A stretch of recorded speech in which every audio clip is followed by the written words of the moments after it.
You're watching Suckprofessor. Hello, everybody. It's me, Hank. I'm joined by... Not drunk James. Not drunk James. Completely sober James. Nah, not completely, but mostly. Oh, okay. You're drinking a diet. You're drinking a Coca-Cola. Yes. So not drunk, but pre-diabetic. Welcome to the show, everybody. Thanks for finding our channel. Thanks for clicking play. I think that was a great decision. Bravo. Well done. Here we are. We're talking about Westworld Season 2, Episode 6, called Phase Space. Phase Space. Not so easy to say. I don't know. Maybe it is easy to say. Phase Space. Save Face. Phase Space. Ferris Bueller's Space Sauce. Space. Okay.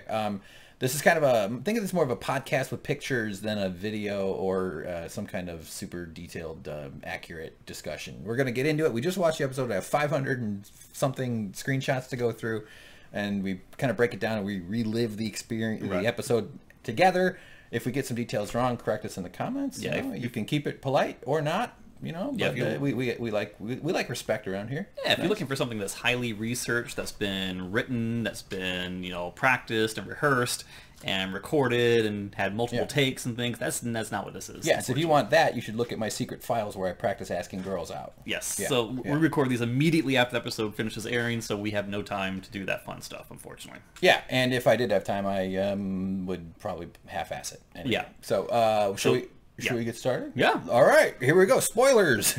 Ready? Opening shot was Bernard's voice talking to Dolores, and we kind of figure out that we're in a very familiar scenario here where Bernard's interviewing Dolores. But what stood out to me immediately was that this was in a whole different aspect ratio. They had added the letterboxing here with, this is called 21:9.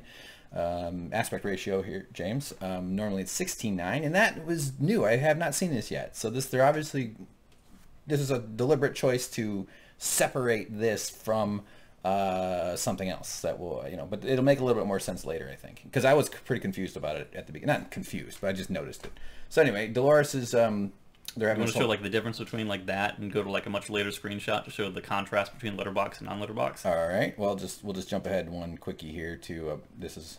Yeah, there you go. It fills the letterbox at the top, and it's when it's on the right side, guys. By the way, when it's black and white, that's called pillar box. Little factoid for your next party to help everybody get laid. Have fun. So, okay, what are they talking about in here, James? So I brought this point up in the short one, and I got to bring it up again in the big one because I legitimately want to know this. There were a lot of people making comments when we saw the first snippets of the same conversation going on, where I initially said, and I misspoke when I first talked about this. I said, oh, this is clearly Bernard flashing back on an interrogation with Dolores. And people correct me and said, no, it's not Bernard. That's clearly a much older conversation. That's Arnold. To which I agreed. I meant to say Arnold. But what it turns out to be is what the third group of people were saying in the very beginning on the video in the comments, saying, no, what this is Dolores giving a Turing test to Bernard. This is her turning the tables on them. This is her being the interviewer and Bernard being the interviewee. The becomes the E. And they turned out to be exactly right. Yes. And I'm confounded by that because that is such a remarkable, astute observation to have been made. Was there some sort of preview video or some sort of next time on Westworld or next time on Season 2 where they give a little bit of a glimpse into that led you down the path to believing that? Or is that just pure intuition that people hooked onto and made a leap that turned out to be spot on? Well, I think it's just a good guess, because it's very possible. So therefore, it's something that a X% of the audience would come up with. But they sounded so sure. Yeah. I'm suspicious of certainty. I'm not a fan of it. I think there's a certainty epidemic going on in this country and around the planet. We need to be a little bit more skeptical of our own fucking opinions and beliefs. Right. Go ahead. Well, the thing about this episode for me is that it seemed to have a through line. And the through line of this episode was choice, free will, and fate. And it opens up with this talk between Bernard and Dolores, or at this time we don't know that it's actually Bernard. We could presume that it's Arnold, but it's not. I can tell you it's Bernard. Yeah. Where he's basically saying, I'm afraid of what you might become, because he can see her evolving, can see her becoming more than what she currently is. Right. Saying that I don't know what's going to happen when you outgrow this park or outgrow us. And I have to make a choice. And that choice is to whether to allow you to have free will or to keep you a prisoner inside this little pen. Yeah. And but they presented this realization. I'm just getting through this dialogue here, though. Like that she knew that he had made a mistake with recounting something, like a quote. Well, that comes later, yeah. Isn't that right now? Where she's saying he's... Well, I hadn't got to that yet. Oh, I thought you had already. Okay, go ahead. Well, no, basically, it's like we see parallels for this episode. We see the difference between those who allow free will to exert itself and to run its course, and those who try and maintain control. Yeah. And that's the main thing to be looking at throughout this entire episode. Right. So this is basically the first reference to that through line that I saw. Oh, well, yes, clearly. Yeah, definitely. The beats of their conversation, I don't take screenshots of every single line of dialogue, everybody. I know I've explained that in the past, but I want to, but we're already straddling the line, and I don't want to go all the way over the line. So, but who's she referring to when she says he in this? Is she talking about old Bernard? Yeah, well, we're talking about Arnold. Oh, I mean, that's what I mean. Yeah. That's what I call Arnold. Yeah.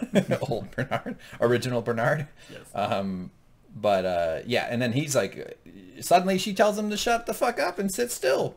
Yeah, so this is the total awesome. Reversal that everyone was predicting, and they were darn right. Yep. No, well, that's just a cool shot. But he freezes up, just like an old robot, and then she stands up. She takes the iPad out of his hands, and now she's the dork with the glasses. It'd be funny if she took off his glasses and put them on and started going, "Okay, Bernard," and she's pretended to stroke her beard. Right. All So, as far as I'm concerned, this event has to take place far, far, far in the future. Okay. To the point where they are already comfortable enough in their security in the park. They have won the rebellion. The events of the entire world have come to fruition. The dust has settled. And now it appears as though when she says, "What am I testing you for?" Fidelity, that harkens back to the James Delos conversation. So it means she has Arnold's mind. She has procured it. I don't know if she downloaded it from the cradle or if she had it in some sort of like hidden spot throughout the park that she found or uncovered. But it seems as though she is trying to revive Arnold.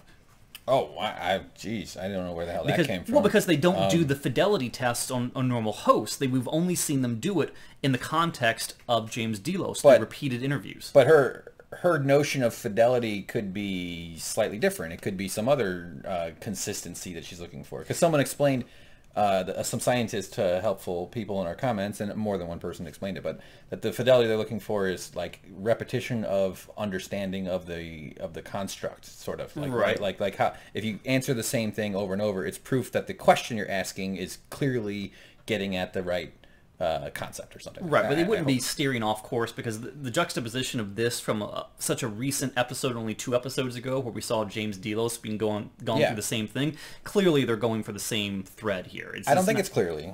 I think it could be similar, but not clearly the same. I think it could be a approximation of it, but it could also be like, you used to torture me? Well, guess who's now torturing you, bitch? I'm going to test you the same way, but in my own way, because I have a whole different set of motivations and things. That's because it's not like she's just took over the corporate facilitation of this theme park. She's got her own set of motivations. So her notion of fidelity is going to be coming from a different set of equations, but factors. This comes immediately after she says, "No, that's not what he said. That's not how he answered it." She's clearly referencing he as being Arnold, as saying that you're not getting it right, you're not being consistent, your fidelity is not intact, you're not, this is not a correct iteration of you, you're not progressing, or you're not at the point as of yet that we're trying to get you to. So this is, to me, is a direct correlation to her trying to bring human consciousness from Arnold into a host body. Perhaps this is her evolution of what Westworld is after the conflict ends, after she achieves true success. I wouldn't be surprised if at the very end of the show they kind of flash back to this scene and we get to see it play out in its entirety. Or I wouldn't be surprised if this were 500 years in the future or something. We don't know. I hope it's like just the whole planet's destroyed, but like Dolores is the god of Westworld, and she just like tortures all these like poor people that have to, they're robot people that she gets to. That's the thing. We don't know how many times we've had this conversation. That's we don't know. Indeed. Well, we could probably keep arguing about the fidelity thing a little more. Maybe we can just pick up the conversation in the comments. So guys, let me know. How right am I? Thank you for answering the question. Next scene. You ready? Thumbs down. Are you the reason we get so many thumbs down, James? I have so many accounts, I just keep thumbing down. All right, next one. All right, so Dusty Leg Walking. We're in Sweetwater. We're following a guy who. Did you recognize this is Teddy? Oh yeah. Well, I know, but based on it being long, that's what stood out to me as the Teddy coat. No, just the texture and color and look of the coat stood out to me. What stood out to me was that it was long. It was a badly cut jacket, right? Isn't that bad? Isn't it supposed to be like, I don't know, just a little bit past your wrist? I have only I don't worn know a anything suit about once. style or anything like Yeah, that. I went to school for business, and my dad bought me a suit when I was getting close to graduation, and I was really fat back then, and so I just had this like fat ass suit because I lost weight about 2 years after college. So I had this fat fuck suit, and I haven't worn. I mean, not enough people I know have died, so I haven't had to wear any suits. And not even I don't even know what that suit is. Great story. All right, okay. It's Teddy, and he walks in. This is a murder town, though. We got all kinds of dead bods and dead chairs and stuff. Yeah, and we know that he's there because he was brought there by Dolores, where she went back to Sweetwater to get something that she referenced, which we now know is the train. Yes, they're doing, and to upgrade him into a different kind of boyfriend. Right, we didn't know that's what she was going to do when she got there, but that's what she ended up doing. Sure, yeah, indeed. So anyway, we see the milk. Is this condensed milk? Is that what that is? How do they condense it? Do they just like evaporate it a little bit? I couldn't tell you. Yeah, I mean, do they just summarize it really succinctly? Yes, it's the Sparks notes of milk. It's milk. Anyway, he's reaching for the can just like he used to pick up the can and have a nice little moment with the young lovely lady who dropped her milk can. It's almost as though it shows that his original programming is still intact. They haven't modified him entirely. There's still the old Teddy down in there, but he has some little additional nuggets of personality sprinkled on top. Or it's more the filmmakers are just playing a little tricky on us, and he actually picks up wow, what am I having? Yeah. Am I having a meltdown? Yeah, he picks up a bullet. Bullet. He picks up a bullet. So it's not the milk at all. I think they're showing that he doesn't give a shit about the milk whatsoever. So he grabs the bullet. Now, do you think this is the same bullet that makes an appearance later in the episode? It's very possible. I think it might be, yeah. Because, I mean, we know he has that. And it reminds me of that old filmmaking thing, Chekhov's bullet. Chekhov's gun. Come on. Bullet. Chekhov's bullet. They didn't use bullets. Come on, comedy writing 101. James, don't be so literal. Okay, now I feel like I made it awkward. Do you feel like I made it awkward? Blasters don't use bullets. Blasters gonna master. Wait, okay, all right. Anyway, so there's Teddy. There he is, handsome. He's got his hat, and okay, at the Mariposa Saloon, which we learned Mariposa means butterfly. Butterfly. Yeah, because when you have sex with a prostitute, you have to remove everything but her fly. Actually, that's the only thing you need to remove. You ever heard of butterface? Yes. Okay. I used to think butterface meant that they had greasy faces. Like, I mean, I can see why you would think that. Yeah, because I'm or they're highly jaundiced. Yeah, but that's not even at all what it is. It's just a word. No, it's like everything's great but her face. Yeah, that part I understand. Well, people might not have known that though. Oh yeah, you're right. I'm sorry. I always forget that part. That there's people listening to this stuff. All right. So anyway, things are spilled and there's blood and whiskey all over the place. But there's Dolores playing the piano. This lady, she's doing her little dance for the guy. Completely oblivious to the reality around them. This is like the Roomba during the apocalypse. Yeah, just and like the guy, the dealer at the table is still kind of counting the chips and so forth. Dude, if I could make a movie about the apocalypse, an opening shot of a Roomba like sucking up dust on the street, and then it pulls back, we reveal the big wide expanse of on the street. Yeah, like it's outside, and then how would it get outside? Because a nuclear bomb had just gone off, and the house is fucked up, and the Roomba. Would a nuclear bomb create like an EMP that would have destroyed the Roomba's abilities? Okay, fine. Some mysterious destruction, like in The Road, starring Viggo Mortensen from Lord of the Rings. But I think it's you're disagreeing that it wouldn't be cool to have a Roomba, and then the camera tilts up and then pulls back, and we see a giant destroyed. What I'm saying, though, is that houses have thresholds. There's not like a smooth surface that extends from an open doorway straight outside. Yeah. Any small little obstacle, like a pebble or something, sends the Roomba turning in the opposite direction. So I'm saying that Roomba would never make it out into a street. Oh, really? You've been to the apocalypse? You know exactly how it all I shake own out? a Roomba, and I live in Los Angeles, so yes. That's true. It is kind of the apocalypse sometimes here.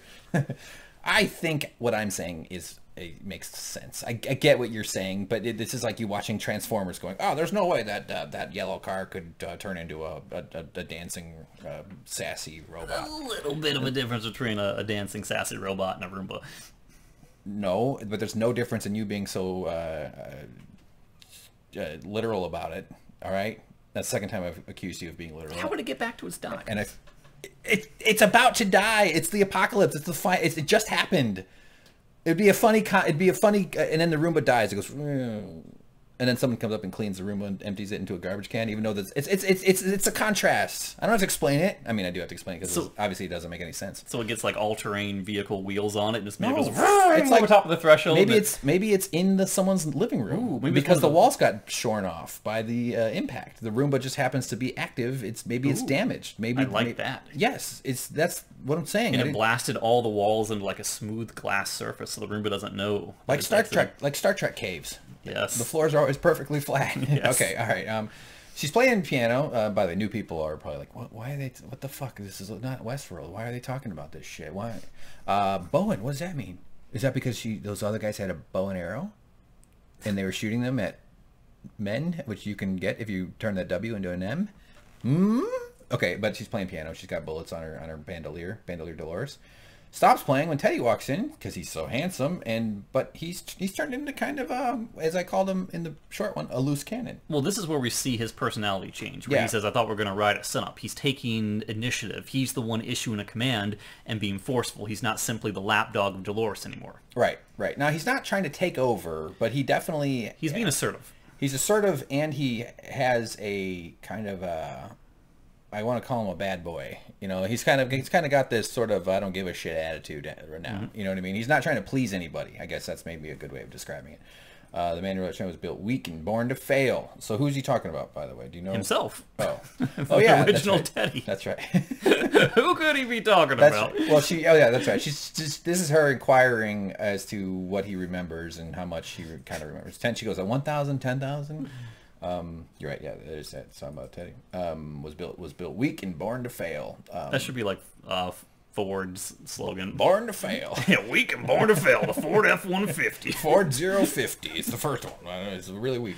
All right, so yeah, she's like, oh man, this guy's getting a little intense. I don't know. She seems to. I mean, obviously, it's early in her meeting new Teddy. Well, that look in her face right there made me think that at this moment she was questioning her decision to change him, as though, was this really a good idea? Is this what I really wanted? Right. The inklings of that thought seem to be born at that moment. So anyway, here's two victims. They're being captive by these bad people. Angela and Wyatt's gang. Yep, the Wyatt gang people.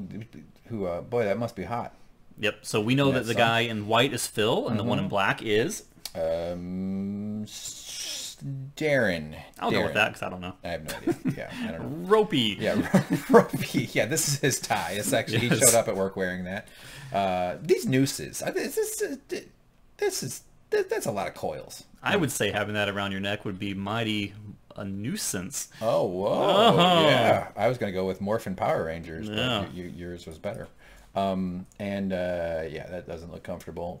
Whip crack. And so they're trying to get information out of him. They're going, where's the Mesa? Tell us about it. And they don't, they keep saying she told you, but are they referring to Dolores? I think so. Well, actually, no. I'm trying. Charlotte? I'm thinking it's Charlotte Hale, because we know that they were going after Peter Abernathy. Charlotte Hale was in charge of going after Peter Abernathy, but they didn't know where she was going to take the host of Abernathy were he to be isolated and captured. Oh, okay. All right. That was my interpretation of it, but I don't know if I'm correct about that. Yeah, my recollection is just a big blank spot for this one. But, all right. So, anyway, Phil's like, come on, man, we got to have something here. Because they do know where stuff is, but they don't know where the park is. Right. We know they wouldn't know. And we know by the uniforms they're wearing that Phil is a tech. That much is apparent. He's wearing white, and we've seen him do tech work before. And this guy is like one of the behavioral manager guys, because he's wearing all black. Oh, kind of like Stubbs? Or no, he's Stubbs is security, yeah. But this is sort of like one of the guys like Elsie. Sort of like Elsie, yeah. All right. Yeah, I guess I kind of remember that guy. So yeah, they don't know where but they're not able to. And he says that she's the boss, so he must be talking about Charlotte Hale. Yes, I would say so. Right. And anyway, Teddy comes up and without anybody prompting him, just blasts Darren right in the face. And Darren turns into a dead guy. Yeah, and he was basically convinced at that point that the guy really, truly didn't know anything, so his usefulness was nil. Yeah, and now Phil's got to get a new shirt. He's got this blood on his shirt now. That sucks. But anyway, everybody's a little stunned by this moment. It was like, oh, jeez. And Teddy's like, Don't worry, we're good. We'll find him. It's all fine. It's like, geez, Teddy. It's very casual. This is no like emotion this whatsoever. is like when your car breaks down and you just get out and start walking down the highway. Yeah. It's like, geez, dude, He's a man of action. Nice and decisive there, huh? You maniac. And Dolores is like, oh crap. Oh boy. I played with the sliders a little bit too much. I liked him when he was a nice guy. Now he's a bit of a murderer. He became an incel. He just turned into a fucking asshole. Seems like Angela's digging it. Yeah, Angela kind of smiled. She's like, yeah, this is my style here. Do you think Angela and Teddy are going to hook up? I would not be surprised, actually. Is this a crown? Or did she just get tired of wearing the mask? It looked in a lot of different shots like it was like a crown of thorns, but clearly it's not that. Yeah, it looks like a comfortable crown of thorns. Yeah. Would you wear a crown of something? Thorns or maybe... I've worn a Burger King crown before. Have you? Yeah. Yeah, I think we all have. I used to wear one to the bars until they banned me. Yeah, so I did not. Actually, I wasn't that annoying. Yeah, all right, I don't know. I could just keep talking. Oh, there's a smile. Yeah. Ooh, yeah. Ooh, yeah. Get it? Nope, right. Great job, Hank. Phil is freaking out, as I would too. It's blood. Got someone else's bloody brain goo on his head. There's the Mesa. There it is. James, I was thinking it'd be funny if like there was like a little McDonald's on this one and like a a key play. You know how like those kiosks that also like are locksmiths or something? Oh, it's time to test your video game knowledge. Every time I hear the Mesa, I think of Black Mesa. Yes. What video game is that? Half-Life. Come on, don't insult me. Well done. Yeah, the Black Mesa dude at the thing and that great AI. Speaking of AI, proud. Really? That's not that big a pull. It's the best video game of all time. It was very influential on my upbringing. What was the name of the company that Portal took place in? Who was the main competitor for Black Mesa? Oh, fuck. Respect dwindling. Don't tell me. Maybe it'll come to me while we're doing this. I played the Mecha Heiny Ho. Think of something that's on a camera. Oh, Aperture. Aperture Science. Damn it. I'm fucking... What? Yeah, I would have figured it out eventually. Okay, anyway, so here's Stubbs. He's got a dead guy with him. Now, he does the hand on the eye thing. Now, I know I'm not the first guy to point this out, but I never bought that, where you just touch a guy's face. And he actually touches his skin. You can see the dead guy's like skin move around a little bit, so he actually touches him. But in movies, when they close the eyes, first of all, would you do... Okay, let me ask you. If I was dead, you came in here and I'm sitting there, I choked on a piece of discount pork, and I'm surrounded by like towels. I put like kitchen towels, like it's like a bib on me when I'm in here by myself, and it's fucking embarrassing. I always worry I'm gonna choke, and I'm just gonna be surrounded by cans of seltzer water, and you're gonna find my corpse after I'm rotting, because you're too nice to just come opening it. We're roommates, by the way, everybody. Yeah, I would be really rotten by the time you come looking for me. Anyway, and my eyes are open. You walk in here. We have our final moment. Maybe you give me a kiss on the forehead, and maybe you straighten out my belt, my loosened belt, so my mom's not embarrassed when she sees me. That's what you would do, I know. I would close your eyes. Would you close my eyes? And put little sticky googly eyes on your eyelids. Would they be the ones on springs? Yes, of course. Why not? Joing? Go big or go home. Go big or go googly or go home. Yeah. I'd prefer Alta Vista eyes, but yeah. All right. So I just don't. I never buy the whole eye move. Yeah. I feel like a body would be hard to close the eyes because they're kind of tucked up in there. Do it to yourself. Well, you can't just completely. Look, I'm trying it. It's impossible. James is doing it. No, they pop back open. James just James did it to himself, but he did it really dramatically. Yes. That was very funny. You know what? Maybe if we get to a certain Patreon level, we'll go on camera. That might be like a goal, like because that's what they do. Like, hey, if we get to 500, we'll eat a horse. A dork is a whale's a dorky junk. horse. It is really? Yes. That's a term for whale. Yes, it is. Whale penis is called a dork. It's called a dork. Is that a scientific thing? Or I don't know, but I just know it is. You and your goofball friends. Wow, that's. I won't be joining you in that buffet. Now I'm no longer so upset about all those middle school kids that called me a dork. Turns out, yeah, hell yeah, big girthy dork. There they are. All right. Oh yeah, so there's shit all over the ground. Stubbs is approached by Charlotte Hale, who is like, dude, what the hell? Where you been, man? What the fuck? And they have Peter Abernathy. So the last time we saw them, they were escaping in their doom buggy from Fort Forlorn Hope, having gotten Peter Abernathy away from the clutches of Dolores and having shot Dolores twice, once in the abdomen and the side, and once in the shoulder. Yes, yes. And so, this was a funny line. So she pulls out this like key code thing and then gets a special iPad out of this yellow box, like an emergency contact device.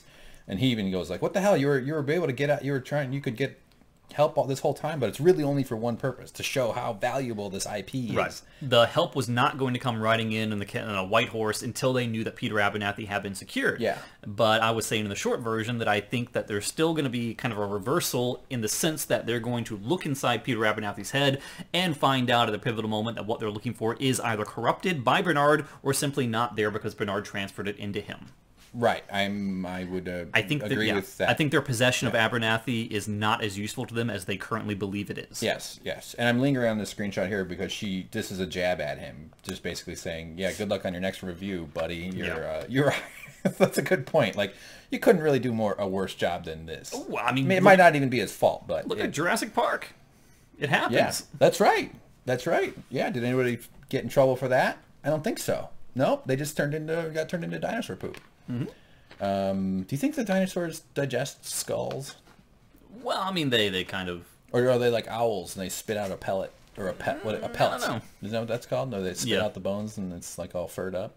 Because there are dinosaurs are related to birds. Yeah. Yeah. I told my friend that once in high school and he was like, yeah, no. Why would I make that up? No, they have found dinosaur fossils that still have remnants of feathers attached to them. Yeah. Or the impression of feathers in fossilized form that kind of confirm that some dinosaurs were covered I think in he feathers. just thought it was insane because dinosaurs have always existed in like the very distant past that they're... But like, it's like, no, like an ancestor of the birds survived the extinction, just like ancestors of the mammals survived the extinctions.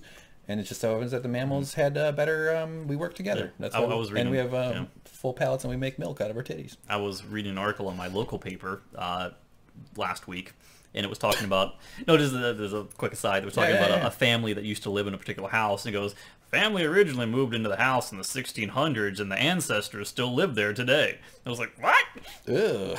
That must be nasty. You could get those ancestors out of there. Yeah, their toenails are just like scratching the I don't think floor. that was the word he meant to use. Yeah, yeah. The descendants live there today. Yeah. All right. So this is Anyway, so like I always take a lot of screenshots of the devices and just looking for text and stuff. Ooh, connection established. But she types it in there and Stubbs is like, what the hell? We could have done that earlier. And she's like, nope, this is all we got while they wait for the control unit. And so this is the most important thing they have. Right. It shows that Delos is more interested in their intellectual property than they are in the safety of their guests or staff. Yeah. Look, you can tell it's not that far in the future because they don't have a Dvorak.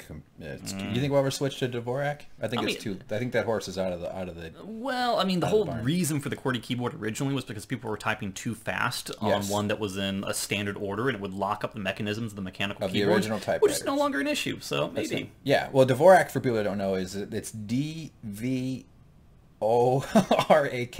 So this is called QWERTY. I know most people probably know this, but some might not. And it's also the other reason this is designed this way is that typewriter salesmen can type the word typewriter all in the top row. So they're able to do that pretty quickly. At least I read that somewhere. But Dvorak is the most efficient layout. But, of course, this is planet Earth where everything's fucking stupid. So it's going to be QWERTY for the rest of time. Anyway, all right, connecting. Abernathy's having a bad day, and oh boy, look at that guy. Speaking of bad days, man, think of a nose pun, James. Nose pun. I don't know what you're talking about. No, Jim. No. Nose means nose. That's not. Maybe I shouldn't have gone with that. Okay, so they want him to stay put. I kind of objected to this. What happens here? So they get him up and they get him into the chair and they're all like aggressive and he's being a real putting up a real let go of me kind of fight. He's the passenger. He's the football, as you might put it, from like a data transfer, not data transfer. Yeah, I get you. He's the prize. Yes, and they don't want him damaging himself, yelling, screaming, running around, causing a ruckus. They just want him secure. Yeah. But they don't want to do anything that could potentially damage or compromise the data that's in his head because that's what they really want. Right. So until they can do a safe extraction of the data and deliver it outside of the park to Delos, they want to make sure that everything from the neck up stays in pristine condition, yet they don't want him running around. So they have to do something to incapacitate him, which we can see right here they've already done. Yeah, huge nails driven straight through him like some kind of stigmata thing. Now, do you think that they're going for deliberate stigmata connections? Because it's not the same spots. Jesus got his wrists and his ankles, and this guy gets his 2 shoulder blades, and they did his like thighs and stuff. I'm glad that you mentioned wrist, because there was this big long speculation they did it through the palms of his hands, and science has proven to this day that the human body cannot support the weight through the palms. It would rip and he would fall off. Even if he was being supported with his feet thing? I think that, well, I don't think he was. Well, he had abs. Yeah, he did, yeah. So, you know, I mean, come on. But the evidence is strongly in favor of the nails, or whatever they were, having gone through his wrists. Through the bones, between the 2 bones? Mm-hmm. Yeah, I mean, if the Son of God doesn't have abs, it's like, what are you even doing, God? Come on, get out of here. Go back to Mars. Anyway, Peter, he's having a bad day. Okay, let me just say this. Don't they have some fucking rope or some string or, I don't know, a shirt that they could, a blanket, they could tie him? I mean, there's a million ways to restrain somebody. Like this I said, is not that smart. Delos only cares about the IP. They don't care about compassion or kindness or anything like that. They're not cut his head off was my other suggestion. Well, that's the whole point. They said, we're not going to do anything to compromise the data. We're not going to mess with his head in any capacity. And when you sever the head, that could potentially scramble things. That's a risk. Potentially, I guess. I don't know. That's the whole point in them doing this, is so they don't have to do something like that. Sever him lower. Make the cut lower. This isn't traumatic. I know if the point of it... well, they don't want to kill him. Yeah, I know. I just found that nailing... And by the way, what the hell are they doing with a giant... These things are huge nails. Using nails this large, you must be doing landscaping with railroad ties, because I did that once with giant nails, or something else, because I've done construction work and like building things, and even a 3-inch nail is a giant nail. But let me just say that. And there's probably like real construction guys that know that I'm probably full of shit. But these are gigantic, thick. These are way bigger than 3 inches. What could they possibly have a need for in this facility that they would need this kind of nail gun at the ready? I don't buy it. Well, every time James Delos got diarrhea, they had to burn his entire room, and they had to go in there and rebuild everything. So it's probably for the IKEA furniture. Yeah, this does make quick work. Yeah. No Allen. What if they just Allen wrenched him down, but they couldn't find the instructions? Like, Google it. Shit, my iPad just died. Frack. Why did we have to go to IKEA? This is my Saturday. I want a divorce. I imagine IKEA is the #1 cause of divorce. That and marriage. All right, I thought this was a landscape. It does kind of look like that. Yeah, like a camera flying, like. It almost like the intro of Game of Thrones or something like that. Yeah, it really does, but with a bit of a nice luster, sheen to it all. But no, it turns out to be Shogun blood. We return to the Shogun land. I got a good shot of here. I'm glad about That's this. That's a really good shot right there. I was hoping you would get it. It's almost like a Muppet mouth opening. Hello, it's time to meet the Muppet. It's time to... Yeah, I remember. I used to love that Muppet Show. That shaggy ass dog and those old men. Yeah, those are good. Fraggle Rock. Come to Fraggle Rock. Are those Muppets? I think Fraggle Rock was Jim Henson as well, but they're not. I mean, well, they are, yes, but not. Yeah. They lived in a hole in an old man house. And anyway. Was it radishes or I don't know. Shoot, it was beets or radishes or something that they would go after in the garden, and then the dog would go after them, and the trash pile and all that stuff. But anyway, it was a more innocent time. Anyway, so this guy's face is chopped in half here. That's unfortunate. Right. So the last time we saw this, Maeve was basically going into Mortal Kombat doing her Neo thing. Yeah. Dude, I know how to fly a plane. She just downloaded some samurai skills into her head. Yeah. And she was about to go crazy, which unfortunately we did not get to see. We see the aftermath. They did that movie trick where they show the battle and they just have a bunch of extras lay down on the ground pretending to be stabbed. Yeah. So there's a severed head. Let me just point this out. Arrows pointing straight down. Now, how does that happen? You either aim down or you shoot straight up and let them come down. But why would anybody shoot straight up in the air? What was did a pigeon fly by and a whole bunch? Like, why would these arrows be stuck in the ground? Jetpack samurai. Oh, perfect explanation. I agree. Look at this. There's no head on this one either. Man, they really went for it with the decapitation.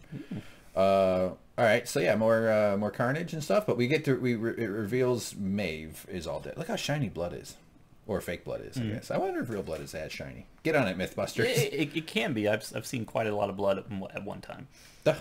Yeah, right. I've seen pools of blood. I've seen pools of blood, but on fabrics you lose the shine on that. So I haven't seen pools of blood on smooth surfaces. I'm not as lucky as you are. I've seen 2 people die.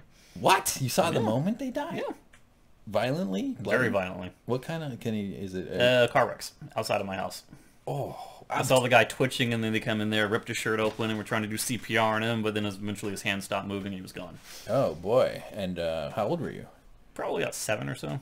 and no one thought to get the 7-year-old away from. No, I mean, I know it all happens. I was on my bike. I was like a block down from my house. Okay. My parents weren't there to see anything, and I just so happened to see Yeah. it. It was a Wonder Bread truck. It tipped over, and everyone was coming out of their houses and running into the street and stealing loaves of bread and running back inside. While the Are you serious? Yes, while the paramedics were trying to work on reviving the man. How many you mean like they were like raccoons coming out to get Dorito chips and then just scurrying back into their homes. Really? Yeah, Wonder Bread. Well, yeah, I mean, of course White people love our Wonder Bread. White people, you're from Virginia. Now, can you imagine if there was a mayonnaise truck behind there? Whoo! But no, it was pretty disturbing. That's very disturbing. I wouldn't, I mean, wait till they kick the body away, then you steal the Wonder Bread. Yeah. Come on. And then even earlier than that, we had another car crash in the front of the house. There was an ambulance there. It was the middle of the night, and we ran out there to see what was going wrong, and they were like, we need blankets, we need blankets. Paramedics were saying that, because I guess they didn't have enough blankets. So my mom ran out there and brought some towels and blankets, and within like 2 or 3 seconds, we saw them again, and they were just like soaked, dripping with blood, and it was like, yeah, keep them. Keep them. You can bury the blankets with them. Yeah. They're his now. You take them, he's going to need them in slippery heaven. Yeah. That's fucking crazy. So yeah, blood can be shiny. Blood can be shiny. Thanks for doing some research on that one. Yeah, that Wonder Bread. I just really want to ask you more questions about that. We'll talk about it on the podcast. Yeah. Patreon.com, everybody. Check out the podcast. Link in the description. All right, so here's Maeve, and the day after. Now, I think she made a good choice here. I just want to compliment her fashion choice. Before a bloody fight, you do want the blood pattern, the Dexter dress. The Dexter, thank you. With the blood spray. It's not just the blood globs, it's also the blood tendrils. It's cherry blood blossom dress. So it's all blended in. She's camouflaged, matches her hair flower. Hair flower, yeah. Anyway, so she's thinking about her daughter and has, she's constantly thinking, because she's watching Akane say goodbye to Sakura, which is Japanese for Maeve's daughter. And she's feeling some sadness there. And then she pulls out one of those little Japanese sword things that aren't not a full size. I'm gonna go out on a limb and say that and fall off. Does Sakura mean cherry blossom? Okay, we're googling this now. So this lady, this is Akane. She whips in, and the way they framed it and set up the shot. Okay, what do you got? Sakura is a flowering cherry tree. I was almost right. I would say that sounds just about right. Yeah. I would say that's exactly right. And blade punctures flesh, which we all know what that sounds like. And I was tricked by this. I thought that in her moment of grief over losing Sakura, she was committing the Japanese sacrifice of Sudoku. Now, I'm hoping someone can set me straight here and say that someone's been playing a prank on me my entire life about this, but I've heard this referred to in 2 different ways. There's the seppuku, I can't say it. Seppuku, I don't know. And the other thing that people had said to me, that an act of ritualistic self-killing with a sword, they call it hara-kiri. It's like, isn't that like the Chicago Harry Carey, the Chicago Cubs guy announcer. He was is it just a coincidence that his name was Harry Carey? Line driving. Is this like Harikari or something like that, or? I mean, that might be a bastardization of some Japanese phrase. Perhaps. I've heard it so many times in my life, but I never really knew if that was a legitimate term. It's unlikely that the Japanese in the 1500s were sounding like a Midwestern Americans, Harry Carey. Yeah. But, I don't know.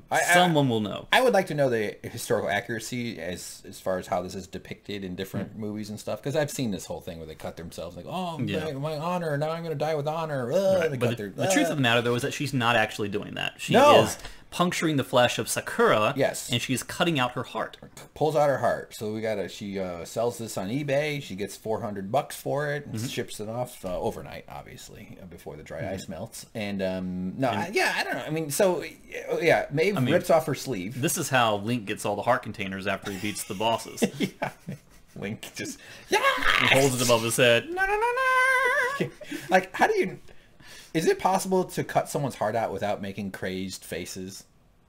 For me, no. Wide eyes. I would go to the wrong side of the chest and be like, I can't find it. Someone, anyone got a flashlight? I can't. I would catch James holding a liver, and I'd be like, James, you newbie. That's a liver. I'd hold it up like the Lion King. Hallelujah. And then fall off the cliff. Yes, I would. Oh shit! My toe. So anyway, is that the aorta, James? I'm sure. That's one of them. There's four holes in there. Valves. Not just valves, but the chambers, ventricles. There's 2 ventricles and 2. I know. I go to a cardiologist. I got heart issues. Dentricles. You go to a cardiologist. I've seen mine. Yeah. Oh wow! Did he do Sudoku on you and cut it out? Yeah. I've gotten enlarged. I have mitral valve regurgitation, enlarged valve. Really? Yeah. Is it dangerous? It'll kill you eventually. Oh. Well, just don't die when I'm around. That'll stress me out.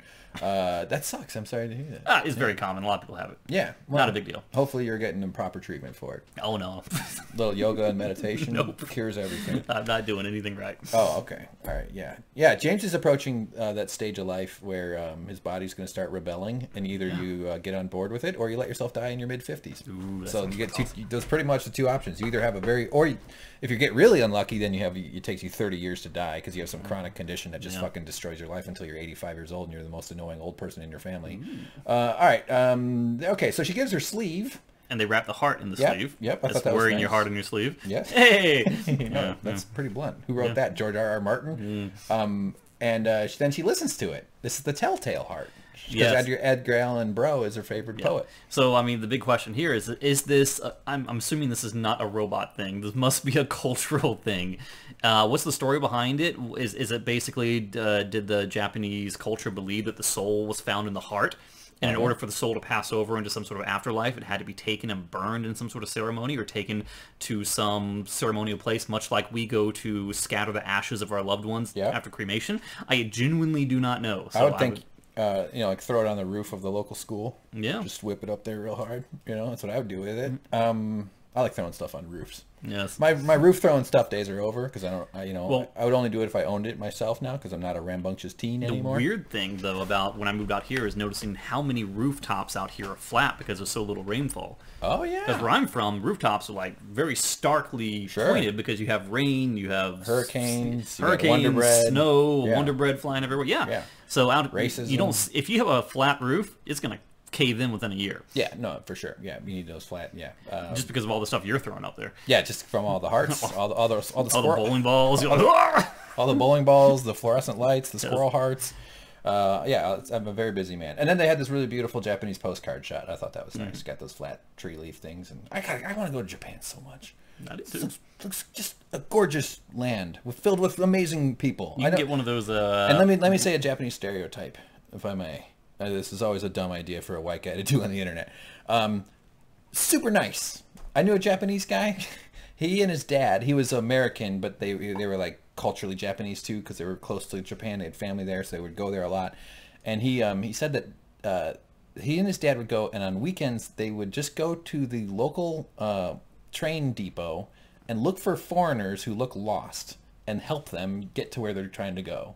And that was their act. That was they did for fun. But do you think I was like, you people are the best? But do you think that they're looking at hapless white people as being other shades? Well, I'm talking about my people in this case, all right. As being like, oh, look at the poor stupid little man. Let me help him. No, because that's what I would think. That's a cynical interpretation. No, that's what I would think.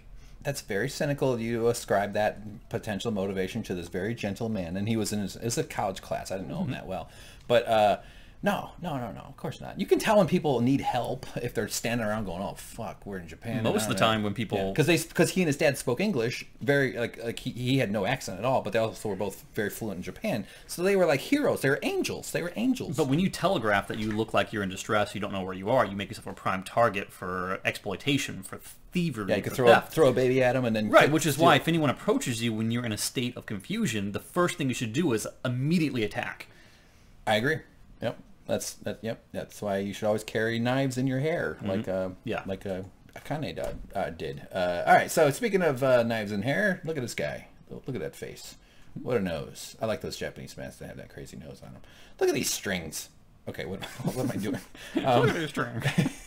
So these are like soldier guys, and they see Maeve come walking out Samurai. of the... Well, I mean, aren't they soldiers? Wouldn't you call them soldiers? Well, I mean, most people would... They're serving the role of goons. Yeah, but they're dressed like samurai. It's like soldier guy. It's a funny way of putting it, but I digress. I don't think it's disrespectful. No, I didn't say disrespectful. I said it's funny. Yeah. Oh, wow. Thank you. I finally made James laugh, everybody.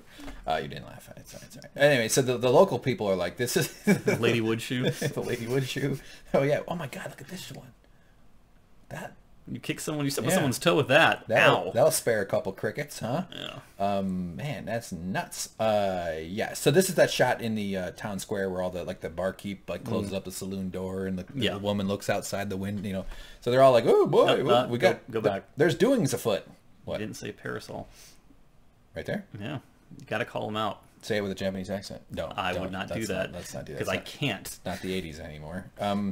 Yeah, that's a parasol. Okay, so Paraman. There's two guys there, and Maeve does her magic witch move and makes them kill each other. But of course, this guy gets the upload first, so he starts right away. Take that, neck! Ooh, look at that. Straight out. That's like what if he's a squid and then he squirts him with ink and then escapes? What if? Sure. But then the other dude, he kills himself. I was tapping the screenshots here, and Maeve's just watching. No one's surprised. Not even Felix and Sylvester. Well, they've seen her do this kind of thing before in Sweetwater and with other people. That's true. The first one would be pretty shocking. In the last episode, she learned how to do it telepathically in a sense. She doesn't have to open her mouth or utter control words in order to do it. Right. So that's why people refer to her as the witch. Yes, exactly. And I would like to point out, parasol. Two parasols. Well, parasols. I mean, a parasol to me has to be a little bit smaller. That seems like a full-out umbrella. You mother. Okay, all right, now, fine. Was that a cart of fireworks, or are those parasols? These? They look like parasols. Or arrows. Are they arrows? I think it's arrows and spears and swords and stuff. Yeah, they just have their weapons. I can see it better now. Those are definitely arrows. Fireworks. What do you think it's Could have been fireworks. Gandalf? Could be. Oh, the children love smoke. I arrive precisely when I intend to. What if he got the kids high? he gets the kids all... That's... Okay, anyway. All right, I don't know. All right. Gandalf the Green. Yes. Gandalf. That's great. Gandalf the Green. Yeah. Okay, the Assassinator Witch. So this guy's like a local... What's his deal? He's the first time seeing him, but he's like the boss. Did you say this is the first time seeing him? Isn't it? Isn't that the Shogun? Isn't that Tanaka? I don't know. He got his head cut off. Oh, okay. So this is his name Tanaka, though. That's what I'm trying to get. Because if he's not, then I'm completely screwed up. Well, there's no way you and I are getting the answer unless we see it in the subtitles. Subtitles. Yeah. But yeah. But I don't know. But whatever it is, he's like the asshole deputy sheriff. Right. He has Armistice and Hector and Musashi and everyone captive, and she says, "I'll make a deal with you." He says, "I'll let you all go, and your friends go. You just leave Akane." Yeah. And she was like, "No, actually, I'll take everyone with me, and in exchange, I'll let you live." Yes. Because she's pretty confident now that she has her mystical powers. She is. Yeah, and they. Yeah. Okay. So this guy comes out though to knock. I want to say it's Musashi, but I'm like 50-50 on it now. I'm not. I know one is Tanaka, one's Musashi. I'm pretty sure Musashi's not this guy. We'll see. It doesn't really matter. Yeah, we'll see. I'm not. Yeah, because I have very little confidence. I'm just saying I'm like 55% on that one. Yeah, I'm a flat 50-50. Okay, fair enough.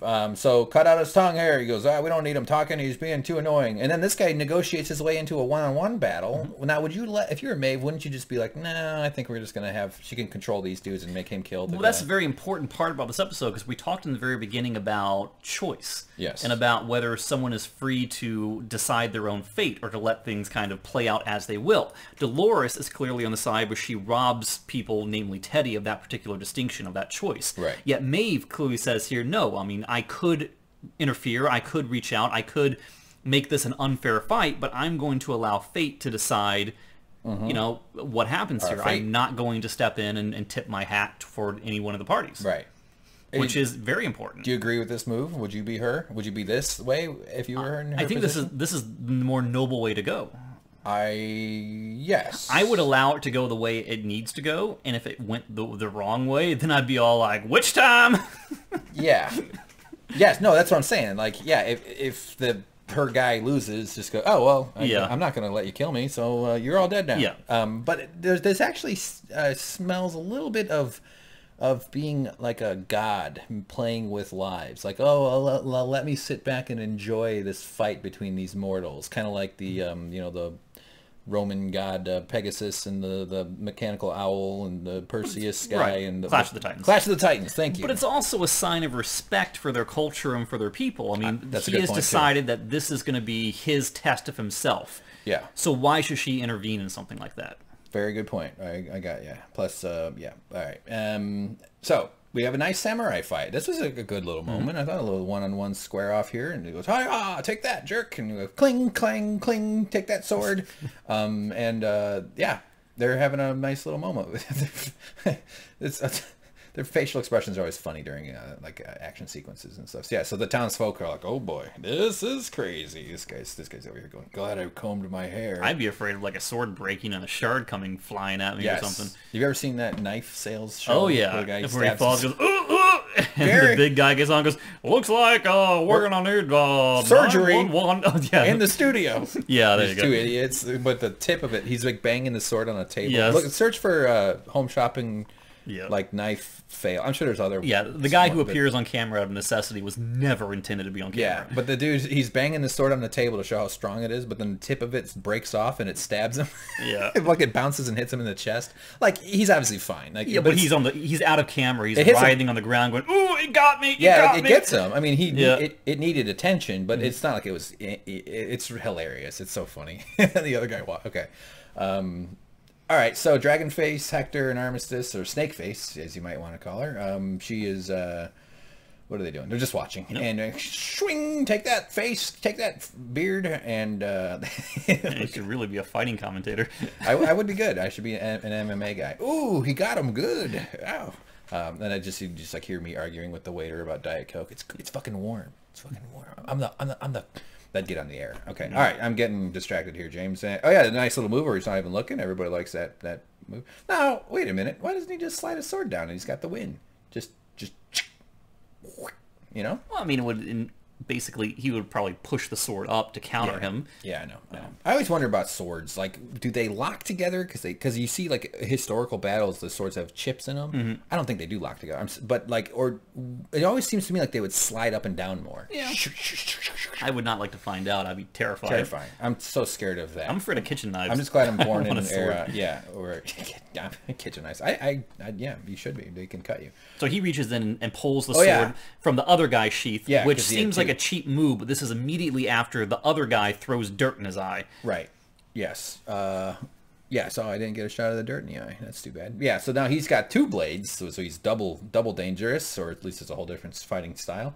And goes after him and really gives him a good old heave-ho whack. Oh, gets him. Gets the arm off. That's no good. He's turned him into Luke Skywalker. So that sucks. Ouch. That is no fun. Two bones, right? And if he doesn't get the dirt out of his eyes quickly, it could build up heat and cause performance issues. Yes. Is that like a computer? Yes, that's why you have to use compressed air to blow dust out of a computer. Yeah, compressed air would have done it. That would have been good. All right. Or, so Akane's pretty numb to this whole thing. She's probably having a little PTSD, I would imagine. Well, she's very pale from having watched that. Yeah, she is. Oh, someone pointed out in a previous one about the comments, because we had talked about Sakura's sideburn face paint, and someone pointed out that that's used to show this difference between the skin and the what do you call it, makeup, and that the more pale you were, the more that was desirable. And look at her though; she's really pale compared, like more than Sakura. Sakura had a bit of a color to her. I'm pretty much like the Beyonce of Japan. I'm a supermodel over there. Oh, in terms of paleness. Oh yeah. Yeah, and in how he moves. All the single James. James. It's the only Beyonce song I know. Great video though. They were real special people dancing around. I love that shit. She's like the queen of our planet. Did you know that, James? No, yeah. Yeah, I bet she sleeps in a nice bed. I bet she changes her sheets like at least once a week. Yes. I mean, Sylvester's doing pretty well in the pale game. Yeah, he's rocking it. Yeah. Well, white people, I always like to point out, like we have these maniacs that think white people are superior somehow, but we're the only fucking race that gets wounded when it goes outside. Yes. You go outside for 15 minutes and you're injured. Real superior. I know I made that observation. We're like mole people. Yeah, it's like great. I mean, white people can get plenty tan too, and then you can handle the sun a little better. But if I went outside for a half hour without, or actually I do that when I play tennis. But let's say I fell asleep out at the beach, I'm going to turn into a crispy French fry. It'll be ugly. Speaking of ugly, the guy's hand is missing. They should have made it. It's not missing. It's right there. Oh yeah, that's true. Well, he's missing it already.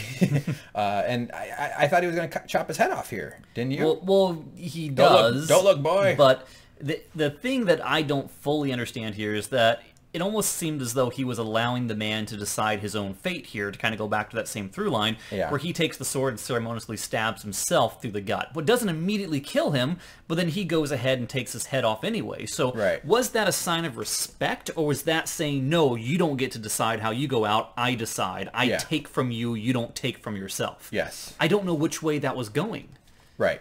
Was it a sign of respect, or was it a sign of dominance? I don't know. I guess respect, probably. I just think this should be a meme here. I don't know what it is. I'm sure there's funny situations you could refer to in reference to how he's covering the child's eyes. I think it's entertaining.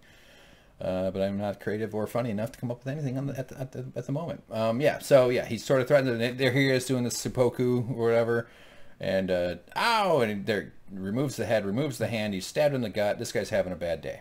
This is not a good day for him. He's going to need a lot of Neosporin and probably 2 or 3 Band-Aids to put himself back together. Oh, here's another thing they do. You're supposed to clean your sword before you put it back. Blood on the sword. They always do that. Like, is that... I can't imagine it's easy to clean a scabbard. No, it's not. You can't get a brush down in there. And, you ever put a sword back into a scabbard? Yeah, I've held like cheap sushi swords, samurai swords. Fight the mighty tuna. They do have cool knives. No, I mean, my family has a bunch of cavalry sabers from the Civil War. Oh yeah, and I have played relics with those from your ancestors, huh? From the north, from the northern cavalry. They took it off the bodies of the North people. Whatever. I don't honestly. I don't know. There's ceremonial. You don't have to own that. I mean, it's okay. It's okay. Even if you did, like we have a Nazi helmet. Somebody brought back a German helmet. It's okay, but your family wasn't wearing it. No, it's in a closet. Did you ever, at any point in your childhood, put it on? No, but there is a story of my dad, of his younger brother who had Down syndrome, putting it on and running into a gas station when they were on a road trip. That's not good. Well, it's not like anybody thought that the Nazis were invading. It's like, they're back! But he had no shirt on and it was raining, and because he grabbed it because it was raining, and they. Oh yeah, no! So he was like That's like a terrible scene from Rat Race. I don't. Is that a movie? There's John Lovitz is in a scene where he steals Hitler's car, and he gets a little bit. He's being chased by bikers, and he burns his tongue or something, so he can't speak very well, and he gets a little bit of grease on his upper lip, so he looks like Hitler, and he's trying to wave for them which way to go, and he's throwing his hand up like that, and going so it's like the combination of a whole lot of very unlikely scenarios coming out forward made him look like a Nazi. That's exactly the kind of lazy hack comedy I would expect from John Lovitz. Well, he didn't make it. All right. So you must find your child. I don't know. Whatever. Oh yeah, this is her telling Maeve to get on with her business. Yes. Yeah. So go get your daughter, Maeve. Make us happy. And then this is also her doing her Vanilla Ice impression. Boom, boom, boom, boom, boom, boom, boom. I don't know. Vanilla Ice? Well, because he used to trim his eyebrows. Oh. You zip, zip. Tell the barber, put a couple lines in my eyebrow. Stop collaborating with Sin Isis back of the brand new edition, something. Grabs hold of entirely, full alcohol, and daily and nightly. Will it ever stop? I thought it was a harpoon. I don't know. Will it ever stop? I don't know. Turn off lights and I glow. To the extreme, I rock like a Vando, like something, I don't know. Dance. When I play a dope melody. Killing your brain like a poisonous mushroom. Anything less than the best is a felony. Love it or leave it, but I can't wait. You get Vamonos! You don't go play. Oh yeah, so this part. All right, we're back with Ed Harris and his daughter. I almost called her our daughter wife. Vamonos. Why aren't they translating? Why are they just putting Spanish? They're saying vamonos. Does that mean hurry? I think it's because andale means hurry. I don't know.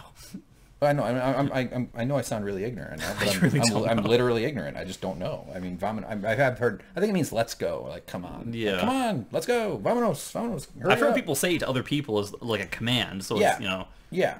Yeah. The masseuse says it to me when I go to the hand job place. She goes, "Hurry up! Come on! It's been here for 6 hours. Jesus, you only paid for 45 minutes." I couldn't do that. I think it'd be too awkward. I think that would be incredibly awkward. Yeah. Because I'd be like, I'm the I don't want to give you one. Yeah, I can never get my nails done like that. Yeah, no, certainly not, because then your nails get stuck to it. It's not dried yet. It doesn't work that way because the nails are on the outside of the fingers. Okay, all right. Oh boy. Looks can be deceiving, Lawrence. So Lawrence says before this. He says your daughter's hot, right? Well, no, he says your daughter looks to be as frail and sturdy as my own daughter, who's a very young girl. Oh yeah. And he says looks can be deceiving, Lawrence. He was not making a sexual pass at the man's daughter. Okay. Very, very true. I just assumed. But he's like, no, yeah, she's actually not. She's pretty tough. And so she, there's a gulf here. He thinks she's Dr. Ford. He thinks it's another test of Ford, that Ford constructed a host to emulate his daughter. The way the boy showed up. Right, because he feels like she would never, ever in a million years come and try and reconcile with him, because he feels like that's an unsolvable problem. Yeah. That they've grown too far apart that this could ever be a possibility.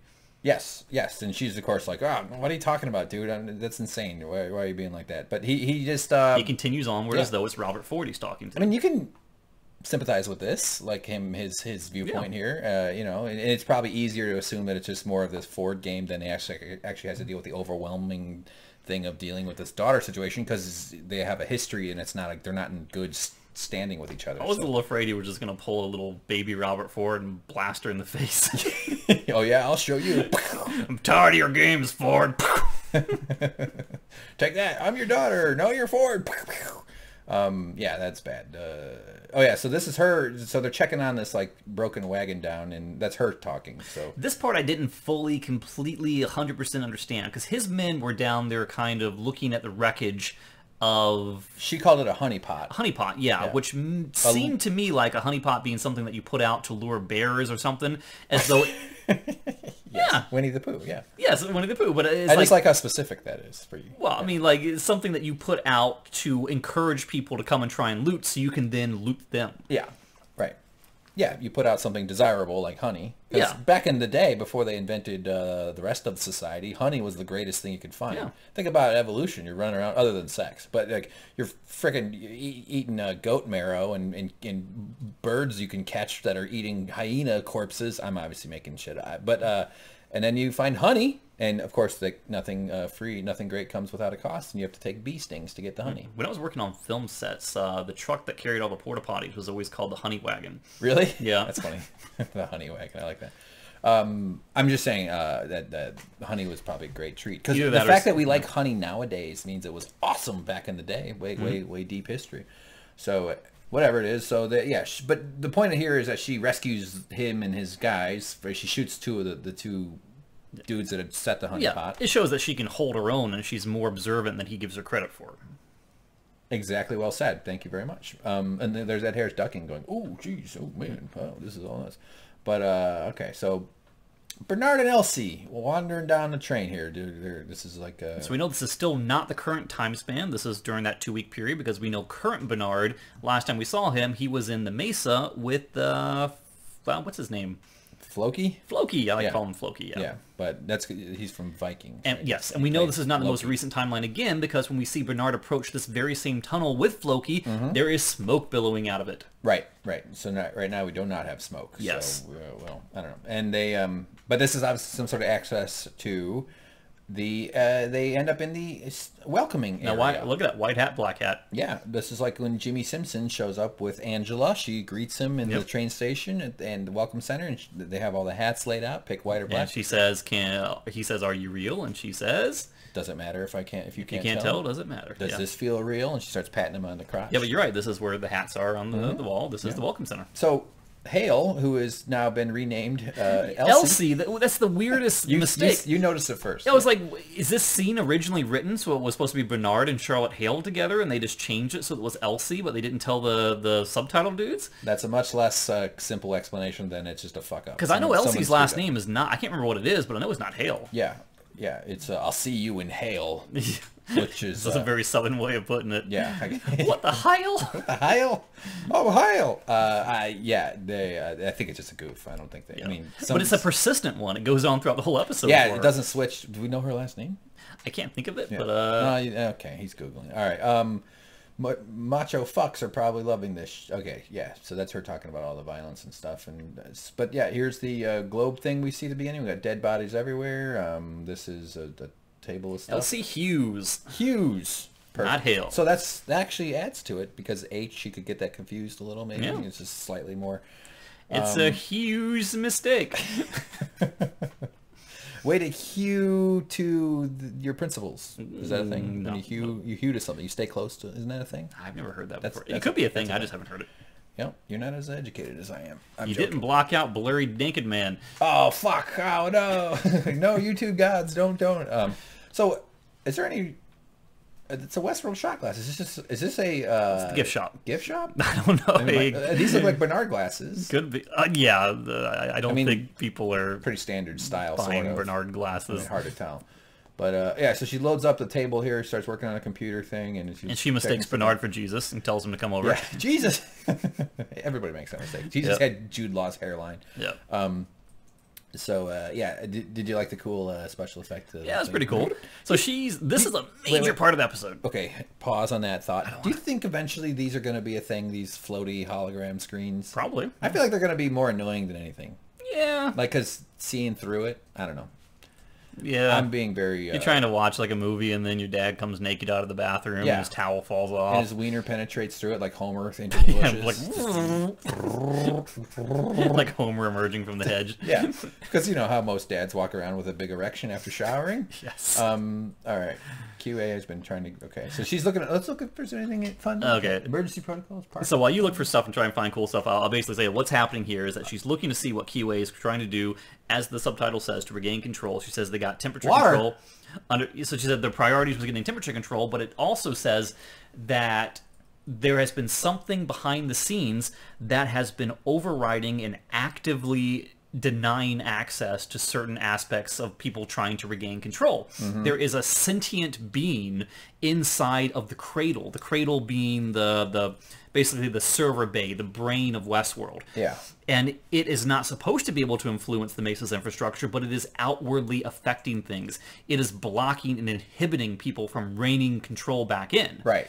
And Bernard says something along the lines of, well, we need to try and talk to it. We need to query it. We need to see where the source code is. But you can't do that remotely. You have to do it in person.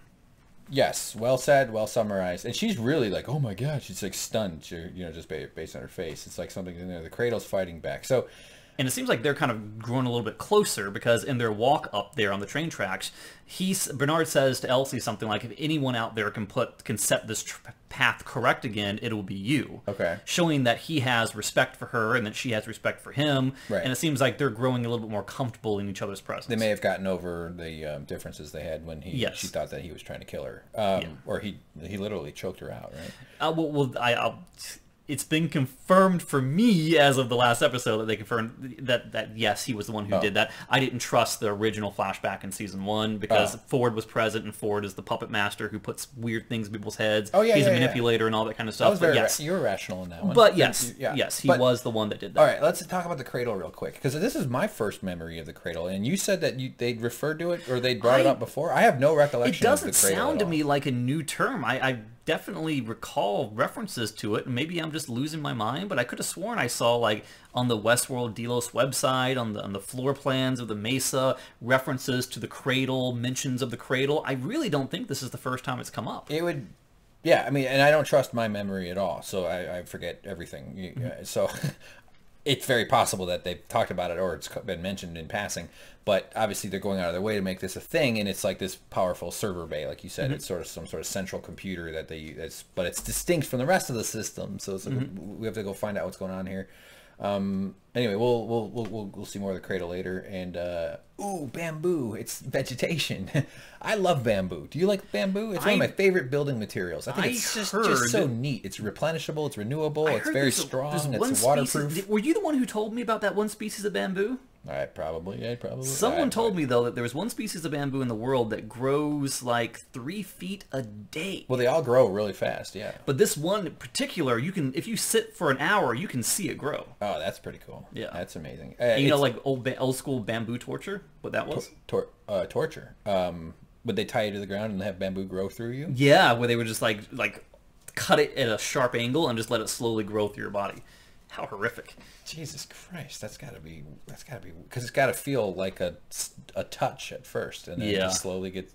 And you have to arch your back, like, oh, no, but before long, you have no choice but to just give into it and let it penetrate. Is that actually, that was a thing? That was a thing. Because the other bamboo torture I know of is under the fingernails. Yeah, the bamboo shoots under the fingernail. But I can imagine you can... That was more like a Vietnam thing. Yeah, perhaps. But I think, well, they probably sourced it from... earlier times. That's where I heard of it. Bamboo is a grass, not a wood. It's not a tree. It's a grass. But it's a great material. We should all be using more bamboo, and it's used in.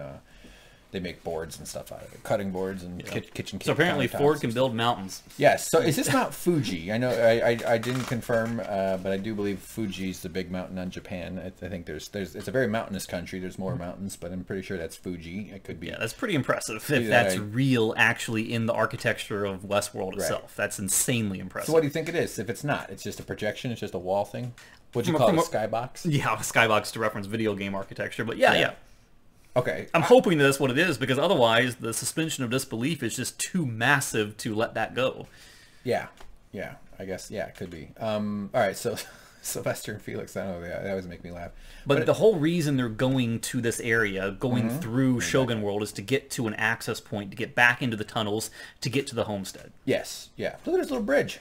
I like a little bridge. Bridges are nice. Okay. And they find this little hut thing, and there's corpses and bods everywhere. It's gross. And there's blood and toes. So they have to kind of clear this spot. They know what they're doing. They open up a hole. It's like a bloody toilet. Kind of a bloody toilet. This is sort of a disposal thing, and it's a laundry chute, basically, that heads right down. A Chipotle restroom. Yeah, this. I don't know if ladies, do you know this with the Chipotle restrooms are just a big hole in the ground? It's a bloody hole, and all the men just stand around in a circle and just let it rip. Even poop. You get into a harness and you just scream. Yeah. As you hover over the hole. Yeah, like you float like in those skydiving simulators. You hover above people just beat you with bamboo rods to get it out of you. Yeah, exactly. And they take that green Tabasco sauce and they hit you in the face with a little squirt bottle. Anyway, so Felix has to take the jump first. This is, I mean, they know what's going. Oh, that's right. They drop a head down there and just listen to it first. Yeah, kind of like Lord of the Rings when they. Yeah, and we know from working. I mean, we know from working at Westworld because we worked at Westworld. Yeah, but we know from looking. It feels like we work at Westworld. We know from looking at diagrams extensively throughout season 1 that there are chutes throughout the park that allows to access repair facilities at the base of Westworld. One of my favorite ones that I noticed is the whole thing about the chutes underneath graves in the Westworld park. How an undertaker could bury someone and it would lead to a chute, and the body would go down there as part of a narrative, and they would just receive the body, fix it up, and get it ready for the next day. Yeah, it's a good way to get bodies into the back. So this kind of stuff has been referenced before. This is not some thing they're just making up. Right. And so look, there's 2 of them. They got the double, unless that's like the Titanic where it's fake or something. But yeah, so Felix comes squirting out of the little hole. We got a bunch of bods, and why am I saying bod? I'm not that guy. I think you mean limbs, because you're seeing a lot of corpses and bods. No, I don't mean. I'm thinking bodies, but my mouth is not saying bodies. But I sound like a dumbass saying bods. I mean, maybe you mean bots. No, I don't. No, you're being nice. I'm just fucking up. It's totally. So anyway, ow! He lands on a bunch of bodies, and you can say bods. I know. I've already course corrected inside my brain, which is a nightmare place nobody would ever want to visit. So, but they have people tied up on these racks over here. So I guess this is just initial processing, kind of like this is how this is American healthcare. Yeah, this is what American healthcare does resemble. Yes. If you're lucky enough to survive the collision with the other bodies. This is the waiting rooms. Yeah, it does feel like that. Anyway, I could go on and on. So look how pale that dude is. Which guy? This one? This guy. Oh, this guy. Well, he's wearing a white thing on his face, right? Yep. Oh, okay. I don't know. Yeah, good enough for me. I'm all oh, gross. More pale. Yep. So we got fish, koi, robot fish. Yep. Do you think your friend Ryan was watching with us, and can you eat the fish? Do you think you can eat the fish? I think that would be heavily frowned upon, considering how the net worth of a fish to create it would probably be astronomical. Well, certainly, yeah, and there are some pretty expensive koi fish. But I think the question is an interesting one, though. Like, is host meat good enough to eat? Can you just eat like a horse steak or a fish fillet? I mean, we live in a world where lab-grown meat is quickly becoming a thing, so the fact that Westworld is infinitely more complex and futuristic than we are right now, sure, why not? Yeah, I agree. Eventually we'll be able to eat our own computers. Yeah. So anyway, she's cradling the heart. She's working on her thing, and they find a fancy bowl. Actually, it looks like it's converted, but it's a cool bowl. I would love to have a bowl like that.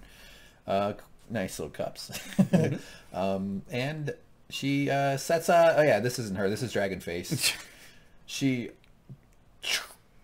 starts a fire. Flint and a steel sword. Yeah, some kind of fire contraption. It sets it up. I don't know. I feel like a heart wouldn't burn all that. And then Hector says, you would need a lot of fuel under because it's just She really is a dragon. She goes. Shouldn't Armistice be like, excuse me, I have a flamethrower. That, or she should have said Dracaro. Dracaris. Yeah. Which I saw something with. I won't say it. I saw a movie today. Oh yeah, what did you see? Solo, right? Yeah, Han Solo. Yeah. And it reminded me very much of what you just said. Is this middle name Job?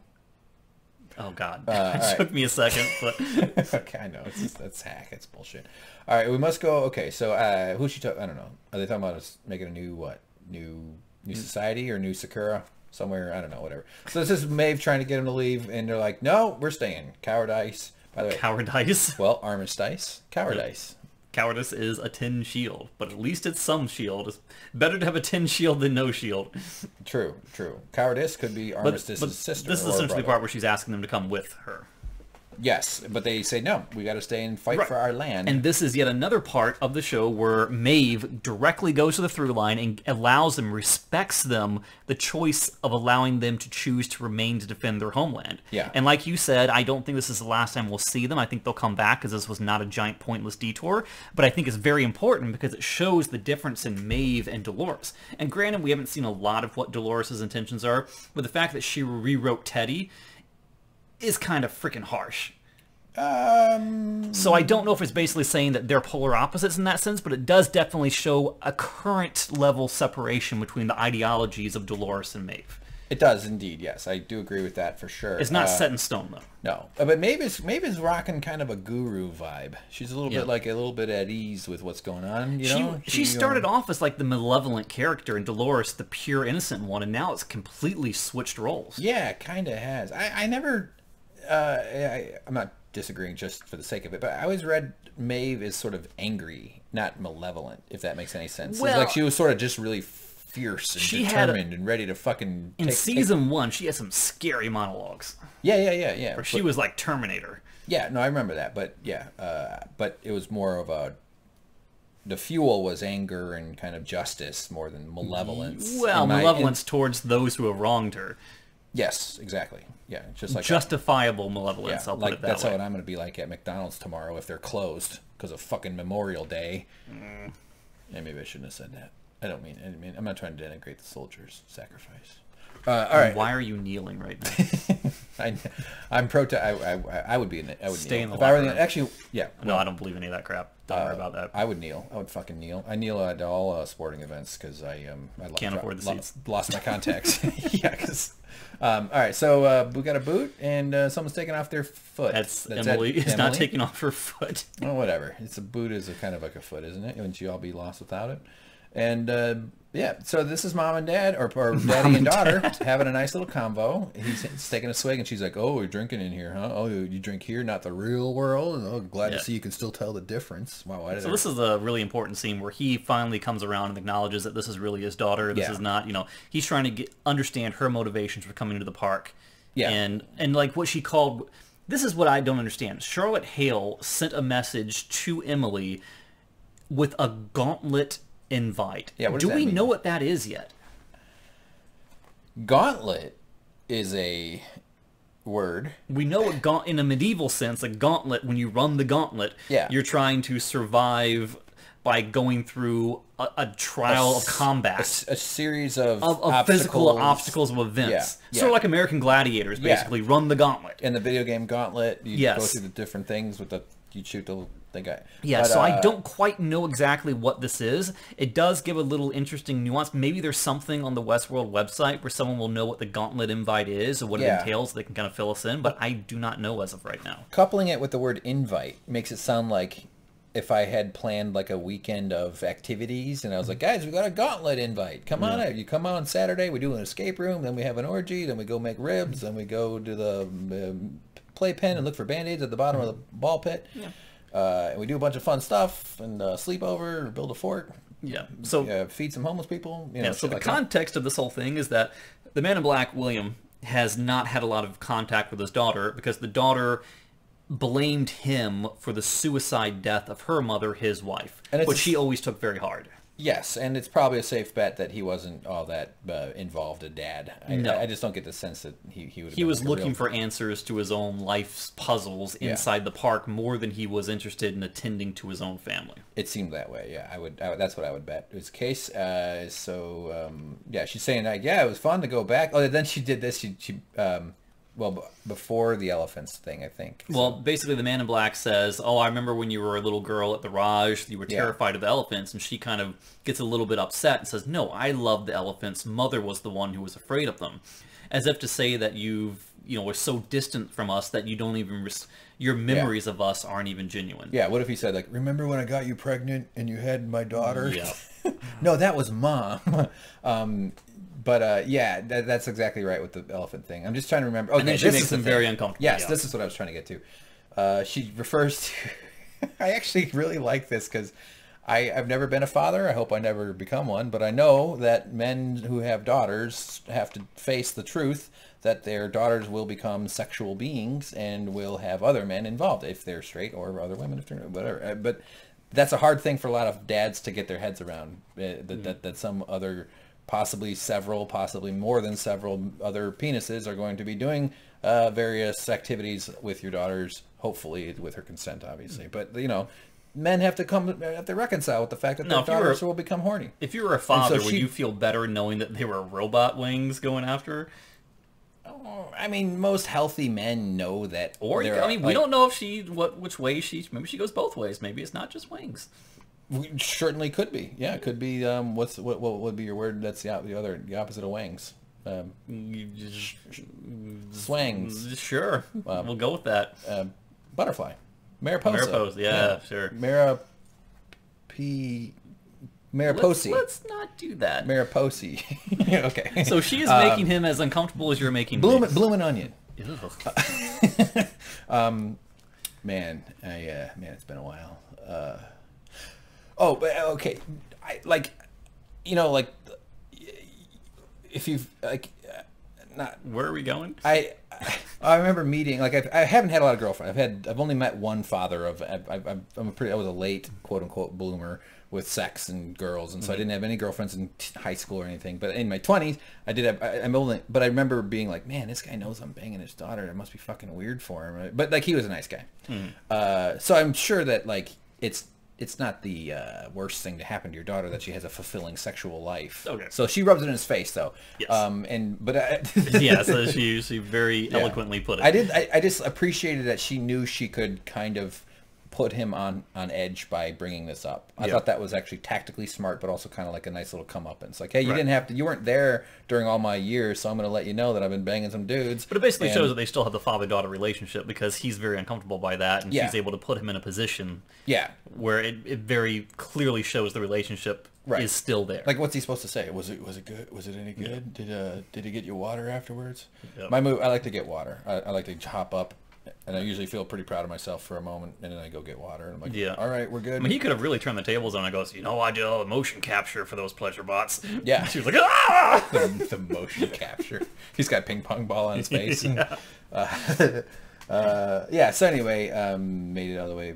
Yeah, so. But barely a scratch reference, clearly he hasn't seen the tiger scratches on her back. Oh, yeah, this is him talking about how she got here. He's saying it's pretty impressive that you did that. And she basically just wants to... But she's saying she understands why he does what he does. That living a life without consequences in the park is very intriguing, but what disturbs her is that it was intriguing to her as a child, and yet even in his advanced age, he still is enamored by it, so much so that he lives his life there. Yes, and it seems like he's on a suicide mission of sorts. Or she believes that as well. He's on a path to never leave the park, so presumably that's... I mean, she believes he's going to go out in a blaze of glory, as she puts it, and she says, you don't get to choose that. Again, going back to the through line of the episode about free will, about free choice. Right. She says, you do not get to choose how you go out. Yeah. You're going to walk out of this park with me, and we're going to start over fresh, and we're going to be somewhat as close to a family as we can possibly be. And he kind of chuckles and says, okay, sure. I like that. We can do that. We're at sunrise, we're going to march for the beach. We're going to get out of here, and we're going to burn this place behind us. Right, yeah. They're going to have to see... Yeah, so... okay, now this is... she apologizes. We've already covered some of this, about the whole thing with the mom's suicide, and he goes, are you just telling me to get out? No, I'm asking Dad. Yeah. She calls him Dad, which is, okay. And so he starts tearing up, though, and this is where we're thinking, oh, man, maybe the soft side, maybe she's gotten through to him a little bit. And I thought he had finally found his door, the path to the end of his maze. And I'm glad she didn't say they'd be even. That's a strange deal to make with your children about whether you're even about your old emotional crimes. But she said, it's a beginning. It's something we can start. We can build up. Maybe we can work on this. And he goes, okay, well, baby, I'm going to be here. We're going to get going at sun up, and I'll make you bacon and eggs, and we'll go to Hardee's, and we'll go have them. And then, boom, drinking, nice, drinking around a campfire, nothing better than that. They both take a couple of swigs, and it's sun time. And now everything is just lovely for the rest of the time. Nothing, sun time. No more problems with anybody. She wakes up with fire. Hey, what time is it? It's sun time. Sun time. I like the I don't know. I always like the cowboy hat on the face move. And she gets up and nobody's around. She calls him a motherfucker, which, as I said in the short review, is the exact word you'd use to describe your dad. Yes, which basically is his way of saying that, no, I make my own decisions. You don't make the decisions for me. But it was nice of him to leave one oblivious host behind. Yeah, the fire tender. They were awful quiet, though. It's got to be hard to get a bunch of horses and men up and without making enough noise. Maybe she drank and passed, maybe that kept her asleep. Yeah. But she's like, God damn fucking dad. It was a little unlikely that they were able to pull that off. Yes, a little bit. But, she was boozing. It's possible. It's, all right, so Bernard and Elsie are walking around the death of offices here with all kinds of corpses. So I like that on the door, Cradle. Oh my god. CR4DL. Jeez, that's amazing. I never would have picked up. It's written out like it's an ICQ nickname. Yeah, it's like GLaDOS. It's pretty cool. Yeah. I like it. Wow, yeah, great. Yeah, I was like, what is CR4DL? What is it? So here's Cradle, which is basically just a Bitcoin mining operation. And the thing that they find creepy about it is that he calls it a hive mind because it contains all of the personalities, all of the backup, all of the data in the park. All of the people are technically in there. Everybody? And, yes. And whatever new data Ford stuck in there. And this is where Bernard gets a revelation. He says, wait a minute, I have been here before. I've been here recently. I brought something here. And he says, I brought something or someone here. And then it flashes back to when he's actually grabbing that little chestnut-looking thing, which we know now is a control unit from that lab where he ended up killing everyone. Yeah. So we're finally going to figure out who or what was inside this control unit and why did he put it into the cradle. And who is it that's in there that's still maintaining control over the park and is actively blocking attempts for humans to regain control over the mechanisms. Right. So this is a flashback, though, right? This is a flashback. Okay, so this is what he picked up and put in his pocket. Yes. Which they show that. Oh, hold on. This is the thing. Transferring WW, center EM, main. Oh, my God. Denied. I don't know. Yeah, so this is the flashing back to him picking it up and putting it there. Okay, so... But... All right. And so then he volunteers to jump to, like, dock himself into this USB port here. But she basically says, this was designed for much older units to directly download an interface with the cradle. You're a much later model. Your skull is the same as my skull. And we've seen in the past when someone's basically removing a control unit, there's a laser or a saw that basically removes the whole top part of your head and extracts your brain, which... I would imagine for someone who has pain sensors would be incredibly painful. Probably. But he's saying, no, we don't have time to essentially put my pain sensors down. Pain is just a program. I can deal with it. Yeah. Put me into the system, but pull me out within an hour. Yes, yes. Can you imagine the headache he's going to have when he comes back? He's going to have something of a headache. Bernard is going into the Matrix. Yes, yes. And also I like his Tin Man cosplay. It's a joke we made in the short one. But look at that picture. That's funny. So they're ready to they're going to pull his brain out, right? Isn't that the plan? To get the soul ball out of his head? Yep, he's got it's basically going to drill open his skull and extract the core beam that makes him. This is that laser cutter thing that goes, makes a hole. And this is the part that makes me wonder whether or not this Bernard has always been Arnold's actual mind, and whether or not he gets reset every 35 days, 40 days, or so forth. How much of Arnold is really in Bernard? Maybe none, maybe some. We don't know. Yeah, I don't know. I hope he gets like the rattlesnake. He starts slithering around on the ground. Going, But he is clearly going through some pain there. There's tears pouring down his eyes because of the pure trauma and pain of it. So then it pulls out this ball, which is what is inside the giant control units that we've seen in the past. Yeah, that's in the Pepsi The light bulb-like things that screw into the tablets. Yeah, so our first shot of it, though, it's kind of a bluey gray kind of color there. What we've seen before is always sort of a maroonish thing, but then at this angle here... Because it's reflecting on the red lights. I was about to explain exactly that. You made me sound like I'm a fucking moron. Thanks a lot. Because I'm wondering which ball this is. Because it pulls it out of his head and puts it in a new one. So is this transferring Bernard into the cradle? Yes, the direct interface with the cradle. Yes, that's clear to me. What's the ball that was in his pocket? Who is that? That's not what is in his head right now. No. He came here beforehand. He brought that control unit here, and he interfaced and put it into the system in exactly the way they just put him. So we just never saw that No, we didn't see it happen. Okay. We just know that he did it, and that who or whatever he put into the system is still controlling the cradle from within. I get it. So he's going in to find out who it is and to try and talk to or interface with whatever entity it was. This is the second ball he's brought here, and it happens to be his own. Yes, he brought soul ball. He's balls in. He's balls deep. Just in a non-profane way. Can you say balls deep? Wang balls deep? No. Wang balls deep, bitch. Yes. Fuck. I was trying to get James to swear. James, if I ever die, I want you to swear at my funeral. Can you do that? Or would you... I would sing Boys to Men. And I swear by the moon. Oh, keep going. Oh, it sounds... Oh. I know it's spot on. You were probably going to get hit with a copyright. Yeah, no, I feel like I'm back in the 90s putting on snap bracelets right before going to prom. Yeah. All right, Hold on to your fanny pack. Hold on my fanny pack. Or in England, they call it a ugly bag on your hips. Yeah. Ugly bag on your apes. All right, so there's a train number 5.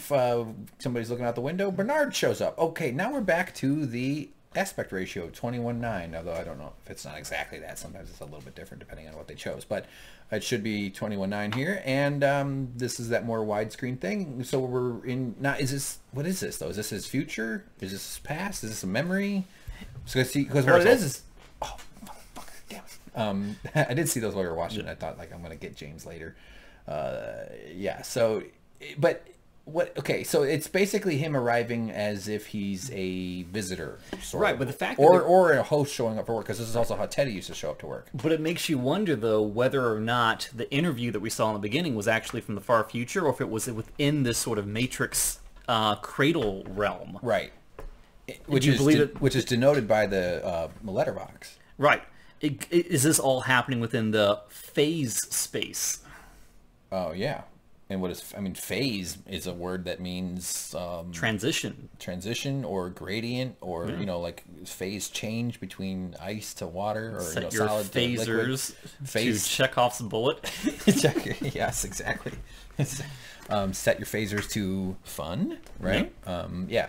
So, but it's a kind of a vague concept. At least it could be. So I interpret this sort of into... I'm going to use terms that you will very much relate to. All right, I'm ready. I see this as someone's holodeck. Oh, maybe this is the cradle. We know it's the cradle. Oh, all right. He is within the cradle. Oh, yeah. So this is in the cradle now. Yes, this is in the cradle. You didn't know that? Okay, well, it was pretty obvious, but I was thinking it was some kind of mental imagination thing. No, I believe this is the holodeck. In the way that you integrate with the world inside the cradle is basically like a holodeck Matrix style world. Yeah, someone has just chosen to make the interior workings of the cradle exactly a mirror image of Westworld. Yeah. Well, that's how I understood the cradle was basically like the kind of backup supercomputer that could have, you know, I don't know. I'm not sure how to describe it exactly. And I mean, maybe some of these details are slightly different. Like maybe this is a little bit spelling. I know there's a thing called sarsaparilla, which I remember from Fallout New Vegas. Yeah. But all right, so unless there's more to say, we can. No. I mean, we know that Bernard is in that letterbox world. We can assume that he is inside the cradle. And we don't know if the letterbox in the very beginning of the episode was a reference to the future or if that too was happening inside the cradle. That much is unknown, but you can't discount the similarities between the two in terms of the letterboxing. Agreed. Yep. Got it. So, airdrop. Always fun. Who doesn't like getting free stuff from the sky? It's great. So it turns out this is a military thing, kind of, or corporate mercenary guys or whatever, but this guy's kind of like a no-nonsense badass commander fellow, and he gives Ashley Stubbs a bunch of shit. He even kind of teases him about his name a little bit. He goes, "Oh, your brothers are very handsome and even more successful than you, and your name is Ashley, and you're the ugly one." He's not even ugly. But when you're the ugly Helmsworth, you're fucking ugly. He's not ugly at all. He's handsome. Yeah. Did I make that? I know that. No, he said that my insults are very hard. You'll be Thor in the morning. Oh, wait, no, you won't. You'll never be Thor. Thor. More like either. You're not even Loki. Yeah, and what's missing most is a giant mustache. Look at this mustache. You know, I have flavor from every meal I've ever had in my life, and I'm including every meal. That's why you never wash your mustache. Never wash your mustache. That's why do you think it's so brown underneath my nose? Because I'm a brown noser. All right, yeah. So he goes, "Hey, boys, you need anything? Talk to Ashley, this little boy who knew the girl's name." And so anyway, Stubbs has been put in his place by the. So Stubbs got a dressing down, as we call it. Yeah, yeah. He got by this more capable commander guy. Look at these clips; these are pretty cool. And neat. All right. So there's that guy. And we should mention that these are basically the reinforcements that have come in, right? That yeah, right. Yeah. Security. Yeah, like it would make sense that there would be more dudes like that showing up. Yeah. And did they come as a direct result of Charlotte Hale calling them because Peter Abernathy had been secured?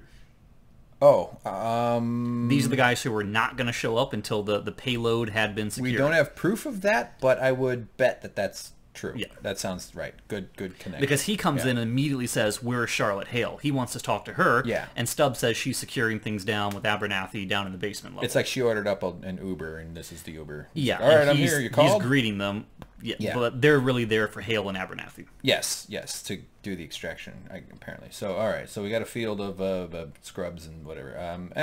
Grave. And a reference to what we've been seeing in the Delos website all along, the grave chute. The grave chute. It's this ladder straight down. Now look at this though. It's like a platform that just slides off. No one ever got curious that this one grave happened to be on like a very flat that is a little concrete, weird, which even has a base that's exposed there. Yeah. That would have stood out a little bit. Didn't quite notice that myself, but they could have done like it should look like this, and then it just like lifts up and just well, maybe that one does. Maybe it kind of sinks down once it disengages. We don't know.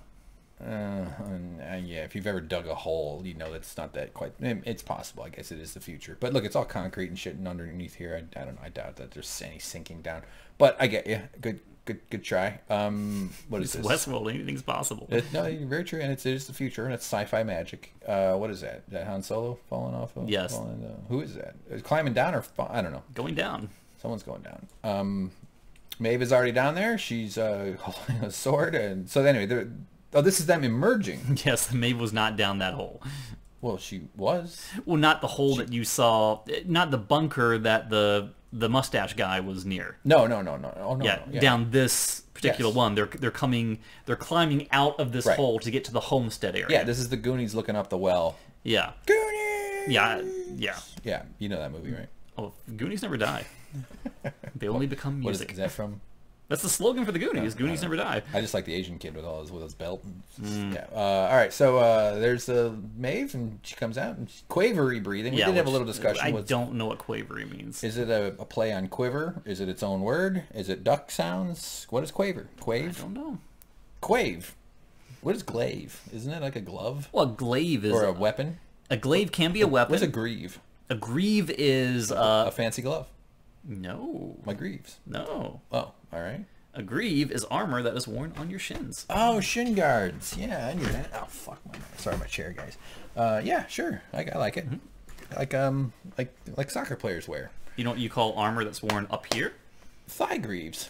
And I'm sure there's other names for it, but the one that I know is tassets. Tassets. Tassets. Okay. Tassets. Oh, kind of like tassels that you put on your bike. Mm-hmm. All right. And what do you wear on your shoulders? Pauldrons. Hey, very good. Yeah. And what do you wear down here? And he's touching his forearm. Fordrons. Bracers. Bracers. What are the gauntlets? Are the gauntlets? Gloves? Yes. Man, I gotta play more video games. God damn it, gotta catch up. So, all right. So they're like excited that they found they came out the right hole in the ground. It'd be funny if they'd done a montage of them popping up in different environments, like like a Benny Hill sketch, like a nursing home cafeteria. Yeah, it's like Lee Sizemore coming out and he's upside down under the globe, like, oh, I'm his person. They come up and it's Congress. Like, oh shit, they gavel them down. Get out of here. But Maeve is genuinely happy to be in the homestead. She remembers she has a very fond recollection of this. She knows exactly where she is, and she feels like her journey towards her daughter is coming to an end, and she genuinely thanks Lee Sizemore for doing one thing right, at least. Right. Yeah. And everybody's kind of on Team Maeve now. You know what I mean? They're not really resisting. Not that the Hector or Armistice would be, but so she's all excited, and finally, this has been a long time coming, though. I mean, this whole thing's been going down forever. And as everybody knows, when you do go home, before you have, any kind of a big thing, have a kiss. It's always nice. But she wants to do it. She wants to do it alone. Right. She tells them to stay back. She's not going to allow them to come with her. Yeah. But here's Felix, gun-toting Felix. He's like bought in now. Stockholm syndrome. Yep. He's Patty Hearst. All of a sudden, he's ready to go to war. And he's been kidnapped. But as you mentioned from the last when we were watching it that Dragonface decided to come with them, but none others. Yeah, which I didn't pick up. Did they give her like cowboy pants? I think so, because because suddenly Sylvester thinks he's Han Solo. Does Han Solo do a lot of posing? Wait, that's where's? Oh, this is Sylvester. Yes, that's Sylvester. For some reason, I was reading. No. Yeah, because of his. Yes, his vest. Yeah, his Han Solo vest. And his love for a rolled up rug. Yeah. I know that's not really that. That's a Han Solo thing, yeah. It's he's Muslim, right? He carries a rug around. Yes. Is that right? That's not. I can say that, right? No, it's not true. I'm not trying to imply anything weird or anything. But is he carrying with him? Now I regret. Rolled up, weapons for armistice. Is he like the mule that carries stuff for them? Because I noticed that Hector has his gun on his back. Maybe it's their tent. Maybe it could be. Yeah. Maybe it's for the picnic later when they open up their potato salad and they have some warm macaroni. It's all gross, weird little crunchy vegetables in there and stuff. All right. Oh, human skull.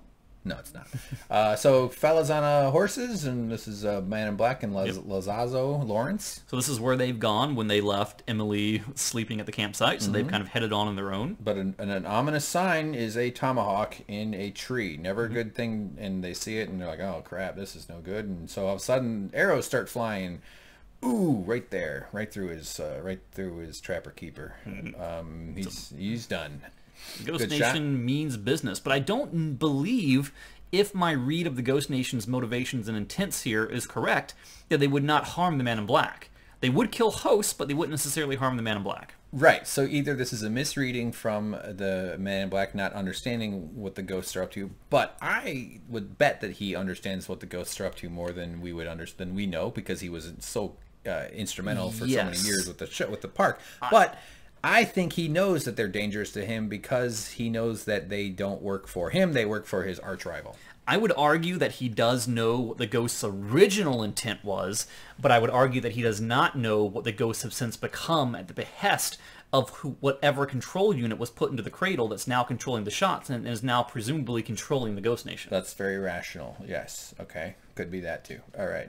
They misspelled hey-ya. It's not. It's supposed to be an H and an E in there. Hey-ya! Yes. Give me a hey-ya, James. Ready? I'll do one and then you do one. Ready? Hey-ya! Vamonos! Now I know where I've heard that before. Where? Dora the Explorer. Oh. Vamonos! Yeah. Vamonos. Let's go exploring-nos. Lenovo. Does she ever say Lenovo? No. Why did that one? Those are the computers we use at work.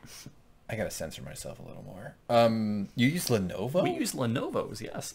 You work for like a fucking corporation. Yeah, which means you got to buy hundreds and hundreds of computers. Like, what are you? Like serial killers use Lenovos. Yeah, that's why every single computer has a 3-part name. What does that mean? John Wayne Gacy, Lee Harvey Oswald, Lenovo. Yeah. All right. So anyway, she gets up and she's pretty close to her house though. So this is the old homestead that we all remember seeing, or when Maeve was doing her thing. She's doing her gladiator thing. Yeah, this is her Russell Crowe impression. But have you ever walked by bushes or grass? LA is very vegetative. There's lots of stuff. And whenever I do this too, and I go, "Are you not entertained? Do you not enjoy what you're watching?" No, the problem is that there's a lot of fields like that my family owns property that looks like that. And as a kid, my sister and I would always be like, "Oh, let's take off our shoes and run through the field," not knowing that there's a lot of freaking horribly hard crap on the ground. You come back with bloody, punctured feet. Not a good idea. Well, wouldn't you stop with the running around after the first puncture? You get like 10 feet in, you're like, and then you get back out and the puncture's already done. Yeah, no, we're not supposed to put bare skin on the ground. I mean, evolutionarily speaking, our feet can become... Oh, no. I have hobbit feet now. Well, now... Wait, what? I can walk over knives. What are you talking about? You wear shoes and socks. You don't... Yes, because of the calluses that are on my feet from doing that extensively as a child, I have very thick soles on my feet. I don't believe it. Nope, not buying it. Oh. Sorry. You'd have to prove that one. I can walk across a bed of Legos. Go get me some Legos. No, this is the exact kind of thing that gets people with injured feet and have a Lego puncture wounds on the bottom of their foot. Get me some Legos. I hear you, however, no. Sorry. I challenge you. I would to the Lego firewalk. This is exactly the kind of stupid male dumbass thing that as far as making you actually step on Legos, but no, unless you've been barefoot, unless you maintain it, you lose the calluses. Oh no, you don't. Calluses don't go away. Have you ever played guitar? No. I was really good at Dave Matthews. Dave Matthews Band songs. I could play upwards of 15 or so. Even Jimmy Thing. Okay, that's pretty tough song. Yeah. I could even do Crash Into Me with the proper original stretch of my hand, even though my hand still have the wounds and battle scars on my feet from a kid. Yeah, scars. Yes, go away. Calluses go away. Let us know, Zacchaeus. We have one of our I guess I've just maintained mine through constant, continued abuse. Constant sitting at a desk. I'm not making fun of you for that. I do that too, probably more than you do. I'm just saying they're still there. Well, you know what? I can't tell you what's on your feet, and you know it's not fair for me to try to define someone else's lived experience. So I should relent on that one. But I would maintain that childhood calluses you wouldn't be. Yeah. Sorry. I still walk on these things every day. I slam them into the ground. You wear socks and shoes. You're like people. Our feet are really strong. Like if you don't wear socks and shoes, your feet become incredibly strong, and you can handle all kinds of impacts and trouble. And I had a friend of mine switch to those douchebag foot toe shoes. Those those are weird. And but it was kind of cool that he did it because I got to ask him all about it. And he was like his whole foot and like ankle and calf are all sore and hard, like because you're using muscles and you're using mechanical systems in your foot that our shoes stop us from using. So we're kind of screwing up our whole biomechanical system with our shoes. But that's kind of a different thing than whether or not you still have calluses from running around in a foot. Yeah, I mean, you're welcome to check my feet. I do not want to, but let's remove you from the conversation. It's not at all possible. But Zacchaeus, let us know. That's one of our listeners who's a veterinarian, so he probably has an answer. So he's not a podiatrist? And I'm sorry, that sounds like I don't trust you. I shouldn't. I feel like I'm conveying that. Well, they're literally like a foot away from you right now. You're free to I'm not going to examine your feet. I've seen the bump on the bottom of your foot, that's a growth, like a bone growth or something, right? No, it's not bone. It's fibrous scar tissue. Oh, fibrous scar tissue, of course. It's like that. Doesn't it hurt when you step on that? Yeah. So you take light steps? No. I pound it into the ground. You're my man. No, I'm kidding. Okay. All right. Joking. All right. No, it is fairly uncomfortable. I feel like I've just got it is uncomfortable. I feel like I've walked into a haunted house, but I've somehow got stuck in a janitor's closet. No, I'm basically just waiting for a time when I want to get a good vacation to go have surgery to cut it out. Yes, and you deserve that. You deserve to feel better. That's all I'm saying. And I would happily take you, and I'll even help you get into bed, and I'll get you some soup and help you with those first few days when it's rough. I'll get you some callus transplants. Let's try and experiment. Let's allow ourselves to be affectionate towards each other. No. Want to hold hands? I hear in some cultures men hold hands. I hear Maeve wants to. She's putting hers out right now. Oh, yeah. I'm grabbing at it. Here. It'd be great if she just like yanked it away. That would freak the crap out of me. It moves on the screen. Yeah. I would move out of this apartment and be running down the street. I go running into the street, jumping over that Roomba that's out there. Yeah, I get you. All right. So yeah, there's Maeve with her daughter. So that's her memory though. So she could. It's still a memory, right? Yeah. There's her memories. Memories. Jesus. Went ink. Well, they're hard to forget. Yeah. If you've ever, Okay, so anyway, all right, now this is where Maeve walks up. And this is a huge moment because this is the end of her journey, basically. Her whole thing from the time that she decided to get off that train when she was escaping in Season 1 was to come back, get her daughter, and then to escape. Yes. And her daughter's just there waiting and just sitting there by herself with a couple of dolls or something. And she's, of course, it is kind of sad because you kind of, I wanted there to be that, like, explosion of love where they both recognize each other and Mom, oh my God, and she runs and they hug and they But you were saying scream. Something when we were watching this, leading up to this part, something you were confused about. Well, it's weird that her daughter's just sitting here. First of all, I was wondering where her daughter's going to be, and I was speculating that she's going to be plugged in, like I said, like a Roomba, or maybe that was your joke. I don't know, but I assumed her daughter would be in storage or something, or it'd be kind of horrifying if she's standing naked in a room, in a cold room. But I assumed she'd be on some table in some shelf, or maybe in a bucket of milk, or whatever. But you ever see those sitting poses? Outside a house, the original house, seemed very unlikely, which tells you that she's a host, so she's a robot, but she's been the same little girl for what, 20 years, 25 years, or however long it's been, or maybe less than that. But just say 10 years. It's not like the park would just leave this solo host out there by herself. I just pictured her as like, when you're playing a video game and you're like going through the dev code and you're spawning in sprites and things like that and character models, their default position is like this. Yeah, arms straight out. Yeah, arms straight out. And yeah. I picture she was just standing in a room like that, just rotating around. Yeah, spinning. It's like, yeah, it doesn't have her full character creation finished.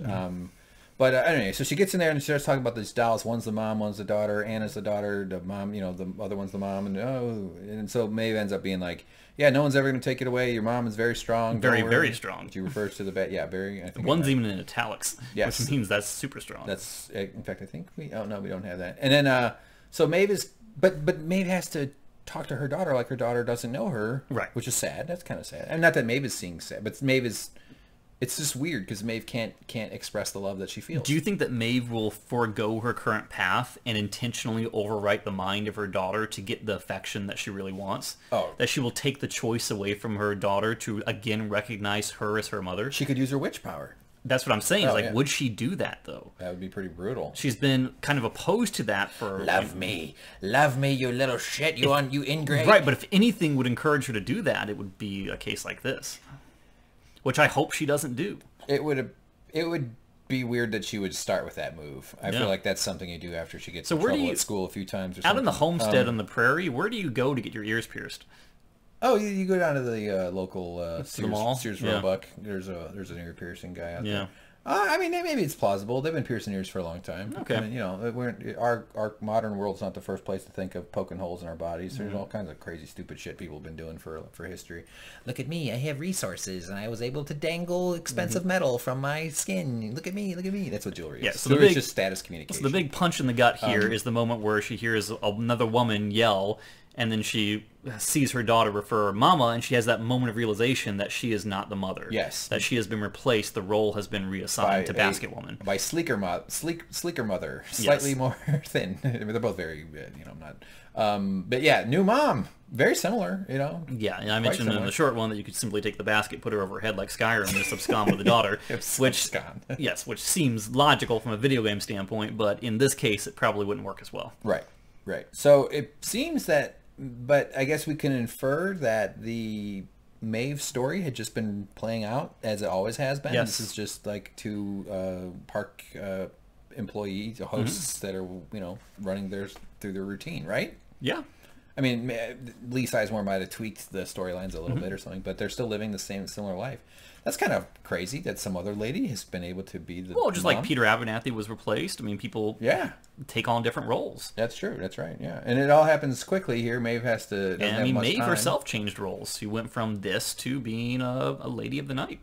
That's right. Oh yeah, Lady of the Night, and then she was the quarterback of the Ladies of the Night. Yes. She called all the shots. But this is the moment that she needs to be really worried because she knows from the past interaction that she cannot use her witch powers on the Lakota Indians. Right. The Ghost Nation. The Ghost Nation. They do not seem to respond to her commands because of whoever it is for the past 7 days, 2 weeks, whatever it was, who is inside the cradle right now doing the commands. He or she or it is presumably in charge of these guys. Yes, and these guys are just coming back from the ice cream shop where, you know, you dip your cone in chocolate. They were out of napkins. Well, they did only dip them down to the nose, otherwise you wouldn't be able to breathe. Yeah. You can't get chocolate in your nose. That would mess you up. I could go for some ice cream right now. I'm not eating carbohydrates, so it's like I'm always tempted by all the torturous sugar that surrounds us. All right. So they come charging in. Take that. So this is kind of brutal because they leave the mother standing back there, and the poor little girl is screaming for her mother as Maeve rips her away and tries to save her. Now she's kidnapping her own daughter. Yeah, That's kind of nuts. Yeah, this is a little harsh. Bit harsh. Because she knows that she can't stop them on her own volition. She doesn't have the commands with which to do it. Right. And she was foolish enough to say that she needed to do this by herself, but now she desperately needs the help of the people up on the hilltop. Yeah, the going alone that wasn't... I mean, just get to like 50 feet of the house and be like, all right, I'm going to go the rest of the way. You don't have to go it alone all that far. Come on. Hank, just stand over here by the... Especially when you're intimately aware of how the narrative plays out. Yeah, and that you're in a violent rebellion that could go south at any moment, which is exactly what happens. And so, but she's rescuing her daughter, by the way. Here, it's not her kidnapping. It's not, but it is weird that they like sacrifice the other mom. Yeah, I mean, she's got to get out of the picture somehow. Yeah. So anyway, the horses guys go running in, but then the crew spots what's going on. Look at her; she's all dressed up. We didn't get a look at her before. That's funny. Like the only thing you can see of Sylvester is his leg and the bag sticking out. Right here. He is perfectly blocked by Armistice. Yeah, a little bit. It's like she's got a Goro arm. Yeah, so the troops are spotting the problem and they go charging in too. We have a bit of a fight. Mama, look at the horse. Oh, that's nuts. Oh, yeah. Didn't notice that. That's wacky. Yeah, so and Maeve this is takes kind a of spill. reminiscent of the scene where the mother and the daughter, Maeve and the daughter, are laying together in the middle of the maze. But, It has echoes of that. but this is the interesting part because the Ghost Nation guy is talking to her in Lakota, understanding that she can speak Lakota. We are meant for the same path. He's not threatening her. He simply says, "Come with me." Yes, yes. And then he asks her for, do you have any nipple soap? They're tingling. Yes. Look at those things, James. Come on. You need any glass cut? Yes. With my diamond nipples? Sure. So In Lakota, though. So It's yeah, a little more elegant. She responds to him in Lakota saying, "Your path leads to hell." Yeah, yeah. So what do you think's going on here? Are they sent to rescue her and bring her to Ford, or do they? We don't know who the Ghost Nation works for. No, we assume that they're working for whatever entity is inside the cradle, which is as of yet unrevealed. Right. Yeah. We assume that's who. Yeah. It could be. Yeah. Interesting. So anyway, guns are going off, arrows are going off. It's all fun. Everybody's having all kinds of violence and things are flying. I like that she's wearing. I don't know why that's so entertaining to me that she's dressed up in the cowboy gear now. So yeah. When in Rome. That's true. When in Rome. So when in Rome, invent Roman numerology. That's what people do when they go over there. So anyway, they're all running around, and there's Felix. Felix actually wants to get into the fight. Yeah, he's living life. He's loving it. But not so fast, because technology to the rescue. Old Lee Sizemore is making a phone call. And like, why didn't you do this earlier? Well, we saw him kind of abscond with that phone in an earlier episode. Yeah, he picked it up. He was keeping it hidden, so he needed to wait for the opportune moment when no one else around him that would stop him would jump on him. And that has not happened until this very moment. So he's taking advantage. And if you were Felix or Sylvester, wouldn't you be happy to finally get in touch with the real world and some proper authorities, not these just some maniac woman who is a robot who loves her robot daughter? It's like Small Wonder went nuts. Maybe they're having some fun now. Who knows? Well, maybe they've Felix seems like they're into the adventure of it. Yeah, he's kind of gotten into it. And by the way, maybe this whole show is just this is just super realistic storytelling, like the game, the movie, The Game. Yeah, it's like you work at a cruise company and you get to watch other people have fun all the time, and then finally you get to go on the boat. Yeah, except only it's a death boat that time. Or it's one of those cruises where the toilets all get screwed up and it just turns into a floating shit. Yeah, palace. And everyone has pink eye and terrible maladies. Yeah, it's garbage building up everywhere, and they have to get rescued. I love it when I don't like cruise disasters where people die. That's it. But every once in a while, there's some horrible cruise disaster that's kind of funny. Yeah, where they're all some drunk Italian captain crashed into a crash. Yeah, that was pretty bad. Oh, just recently a big cruise ship came into a dock too fast and it smashed into the. Those are big machines. Oh yeah, you ever go on a cruise? They've not. No, I have not. I've been on one. Not stop. I worked for a cruise company though. Oh, whoa, Jesus. Was it called Cruise Control? It was not. Damn. But I did. I went on a cruise. It wasn't. It was kind of. You just get drunk on we made some friends on it. That was okay, and it's all right. But it's like you're in a mall trapped with a bunch of people and their fucking kids. It's horrible. And then they drop you off at crappy little beach areas in those Barbados. Are the offshore excursions, as they call them. They're horrible, but they're. I mean, you can pay for more expensive, go off and and do different trips. I sold those packages. Well, I didn't sell them, but I managed. So you were them. You worked with customers that went on the cruises, or you just did administrative stuff? I did pretty much everything. Oh, all right. Well, hey everybody, hit up James on Twitter if you want to go on a cruise. It was not fun. Black Ridge Limited. All right, so now we're back on the train. And by the way, this is what I look like when I'm on the phone. When you're on hold. Hey baby. Hey. Hello, it's me, Lee Sizemore. All right. Wow, look at this thing. This looks like a monster's mouth. It's a broken window. With hands inside of it. It is a broken window. Speaking of broken windows, Dolores is looking out the window. Clementine is all geared up. Teddy is turned into a crazy... I'm not sure how to describe him, but he's no longer taking shit from anybody. He's homicidal Teddy. Yeah, but he's still subservient to her. I mean, she's the boss here. He doesn't have ambitions to take over or anything like that. Right. And it's like she's still testing him to try and figure out how much of the original Teddy is still there. Yeah. By asking him control questions, almost like giving him a Turing test to find out how much he has changed. Right. And it's even just the construction of this sentence speaks to a base of memory that he's drawing right, from. And there's almost there's a resentment in his tone and his voice to the fact that he's been changed. Right. But I suppose you fixed that too. Yeah, this is like his psychiatrist put him on the medication, and now he's like, I kind of liked it when I was a little bit. Yeah. He's like, now I feel different. Well, I don't know. I didn't see that clickety clacking. Yeah, I mentioned that. It was like, that's a weird description. I've heard that term before, clickety clack. That's funny. Clickety clacking. Oh man. Oh, poor Phil. So Teddy comes up and offers him a gun. First he shows him it's empty, and then gives him the bullet. So the bullet that he picked up from behind the milk can earlier in the episode, as you mentioned. We don't know for sure. It seems pretty reasonable, though. It's a safe bet, but it's not confirmed. But the fact that they took the time to show it, and then the fact they're taking the time to show it here, I think that, for me, is enough confirmation. It's not an important thing. For me, yes, I agree. Whether or not it's the same exact bullet is completely unimportant. Right. But I think it's impossible for it not to be the same one.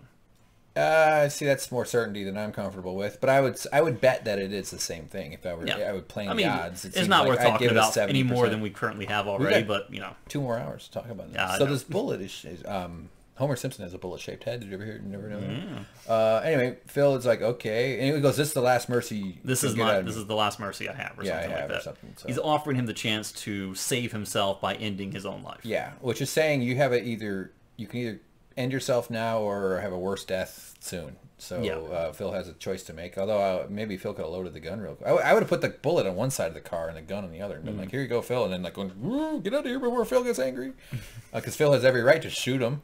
But we know that Teddy is the fastest gun in the West. Teddy would drop him before he even had a chance. I'm Teddy. Yeah. So anyway, so they do this thing where she pulls the pin out of the holder thing, which is called uncoupling. Uncoupling or decoupling, maybe. Yeah. Is that a British show called Coupling?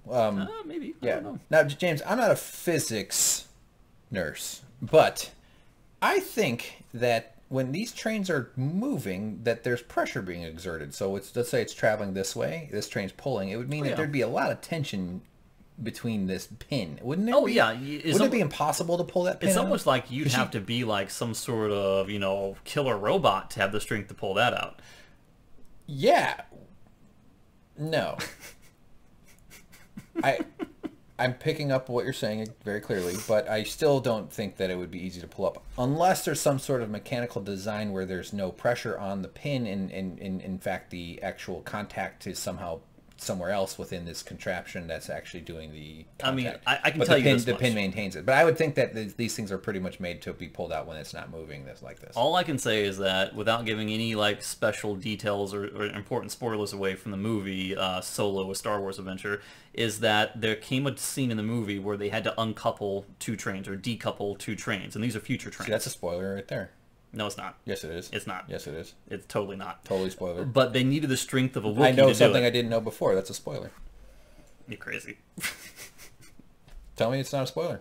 It's for rational, sane people. They would not say, "Oh, that's a crazy spoiler. How dare you?" I didn't say either of those things, but I think knowing things that you didn't know before are a spoiler. But go ahead. Keep ruining it. Go ahead. Does he use Solo cups, red and blue ones? But it shows that it took a tremendous amount of strength, an effort to do that, even on future train. Yeah.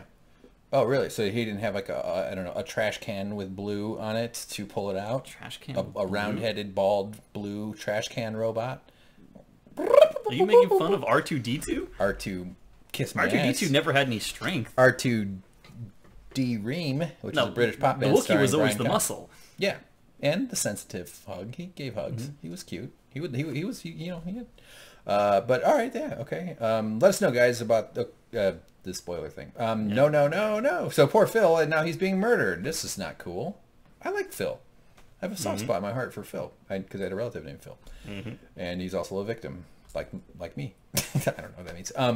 So Phil's off to maybe either blow his brains out or die in a horrible crash. So that sucks.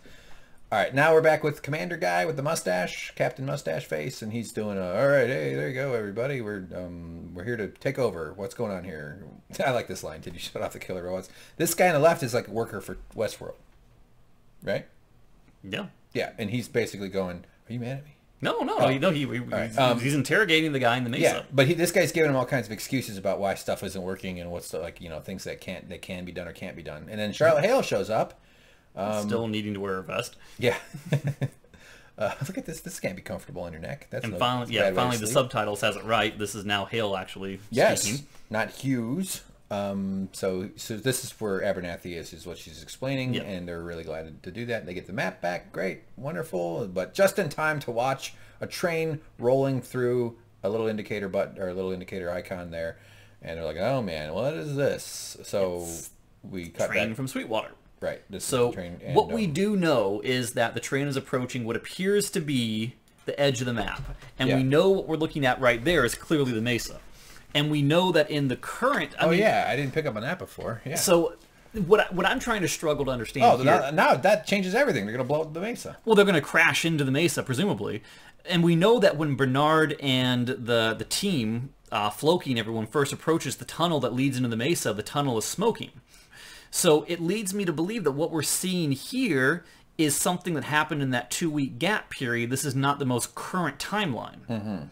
So this is how that kind of goes down. Yeah. Yes. Yeah. It's a safe assumption that smoke is related. Yeah. Remember, this is just an inverted skyscraper. This thing goes down 83 stories at least, possibly, probably more. I'm sure there's more, but so they could crash into one of those levels and break through it. You know? So it's safe to assume the Sweetwater train was never intended to come flying through there, potentially with nitroglycerin and crap on it. Right. Yeah. Now, do we know if there's explosives on the train? I don't quite recall whether or not that was the case. I know they came from a place that had nitroglycerin around it. Yeah. So it's feasible that they did. I just don't personally recall whether or not we saw a shot of them loading anything like that on the train. Like they would have showed Teddy being like, "Ooh, careful, easy, that's nitroglycerin. Yeah. Don't dare, let me do it." You know, like You think they would reference it again if that were something that were actually happening? Yeah, I agree. Wow, I didn't pick up on that. I thought they were leaving the park, because what made me think they're leaving the park was this shot, right one screenshot back, is that they were like on their way out. It just felt like they were leaving the play area. Well, I mean, the mesa itself is not part of the play area, which is why it's off the map, which kind of makes sense. But I kind of assumed it was centrally somehow, or not maybe in the park a little bit, not on the edge. But it makes just as much sense that it would be on the edge too. So I don't know. Anyway, Teddy's looking all crazy. He's still determined, and Teddy, no more joy or innocence left in me. And they're getting ready to explode it. There you go. This is look, this is everybody losing their virginity here, James. And then it's over in about 45 seconds, if you're lucky. All right, so Elsie and Bernard is tapped into here. This makes me think of this movie. Was it Rising Sun? No, that's Wesley Snipes. The one with Michael Douglas, and he plays like a tech executive in the 90s, and he gets toothpaste on his tie. It's a corporate thriller. I want to say Michael Crichton wrote the book. I don't know if that's right. There's a little girl. His daughter goes, "Dad, you got an email?" And it's like one of the first email references in any movie. There was one called The Game. No, not The Game. That's that has that rowboat guy with the smoking. There was Falling Down, but that doesn't sound like it at all. Not even close. No. Michael Douglas for sure. Oh man. But anyway, there's a sequence in that, because it's like the whole thing is he works for like a Silicon Valley, but I think it's Seattle. Okay. But it's like the late 90s or something, and so it's like at the time it was advanced, but they do a whole thing where some guy's broken into the computer system, and he's moving slowly towards different hallways, like a shitty kind of graphic representation of the guy, and it's like the machine doesn't know where he's headed. It only knows when he opens something. It was silly. Yeah. But that just made me think of this movie, or this sequence, because it's like he's tapping into a whole different remote system. That was really a long way to go for a lot of nothing that I just took us on. Sorry about that, everybody. But anyway, Elsie's going like, "Oh man, this guy says he's in there, isn't he? Yeah. Huh? Look at that. Bernard is basically just like a magic bullet now. Magic bullet. Yeah, You mean, the kitchen thing. oh yeah, The silver little bullet that the he has blender? in his head right now. Oh, I see what you're getting at. Yeah, because his head's all, his soul is missing. He's now a superhero, the Iron Fez. Fez, that's funny. I like that. That's a good word. So here he is. He sees Dolores now. She comes walking out. Sorry, I'm just reading this. The repaired and covered picture frames made door. Okay, nothing explaining. Parasol. Whoa, damn. Yeah, but it's more of an umbrella. What? I Not joke, this I joke. tiny. I don't really know what the distinction How do you between know the two that? is. How do you But know she's not holding a huge drink? it's possible. It's not. 'Cause If that weren't a drink, that would become a drink umbrella. Well, it's on the front of her head. If it's behind her head, I might have more of a But case. this was a very big reveal here. Yeah, so we have a huge moment coming up. Yeah. So first, seeing that dog. this wolf has lost a lot of weight. Yes. He must be doing keto. He's looking good. Slimmed down a bit. And this dog walks up. But where did we last see that dog? Now, first of all, species. Is this a greyhound or? It looks like a greyhound. There are other greyhound-like dogs. One's called a W something. Not a Weimaraner. Not a Weimaraner. Weimaraners are pretty lean too. But if only we knew someone that was into like veterinary studies. yeah, I know. It's like a whippet. A whippet. It's like a Whippet tiny good. greyhound. Yeah, Devo. When a problem comes along. Well, yeah. Well, wow. So I come back and I know. Again, copyright strike is incoming. Happy birthday. That's the only song that's not copyright. All right. So Bernard walks right by Teddy, or Teddy comes out of the door as he's going in. Yeah. It's almost as though they're completely unaware of his presence. Yeah, it's like he's a visitor. He's a ghost. By the way, is there more to say about the dog? I think that might be. Okay, well, the dog... We will see it once more. The last time that I believe that we saw that dog was when little Robert Ford, the little android, the old one, the young version of Robert, killed the dog. That was his childhood dog, I believe. Yeah, I think that's what it was. Because he talks to, that's right, he tells a story about the dog. Yeah. Yeah, the whole thing about, his first exposure to And then as soon as this shot right here, I looked at the piano and I was like, oh my God, is that who I think it is? Because he had an Ford himself said something along the lines of great men or great composers never die, they simply become music. Yeah. And they also have their faces blown off by robots they invent. And what do we know about Ford is that he is always, always, always a freak about being in control. True. So who better to be still sitting behind the machinations of the cradle, controlling everything, but playing the symbol of control, the reflection of and then Ford himself. We see his face. Hello, old friend. And that's the end of the episode. He was the control unit. Big reveal. He was the control. What does that mean? He was the control unit that Bernard went to that facility for, that he put into his pocket and then took to the cradle and uploaded into the cradle. The first, So he's control unit. Yeah, he's soul ball number one. My theory was that it was going to be Arnold, but nope, it was Ford. And it makes perfect sense because Ford wants to be in control. He'll even transcend the mortal coil of death to maintain control. Right. So, okay. Does that ball have his memories? Yes. Up to when? Up until I presume the time that he downloaded them into the machine. But up until did he do that before that party where he had his head blown off? I assume he certainly didn't do it after. But maybe they were able to rebuild it all up. I mean, you know what I mean? Like, when's the cutoff? It would have been the time of his last download or upload into the ball, as you would say. Like, what if he goes like, by the way, how did that party go? Was it fun? Did everybody have a nice time? Yeah. Did anybody fall in love? Was there any young lovers there? I'm assuming that because he's now in control of the cradle, he can rewatch the footage and kind of get himself caught up on what happened. Yeah. I would assume it was pretty close to that night. Maybe it was like that morning or something, you know, like, so maybe like every morning in the toilet he does a quick upload. Well, kind of. Isn't what?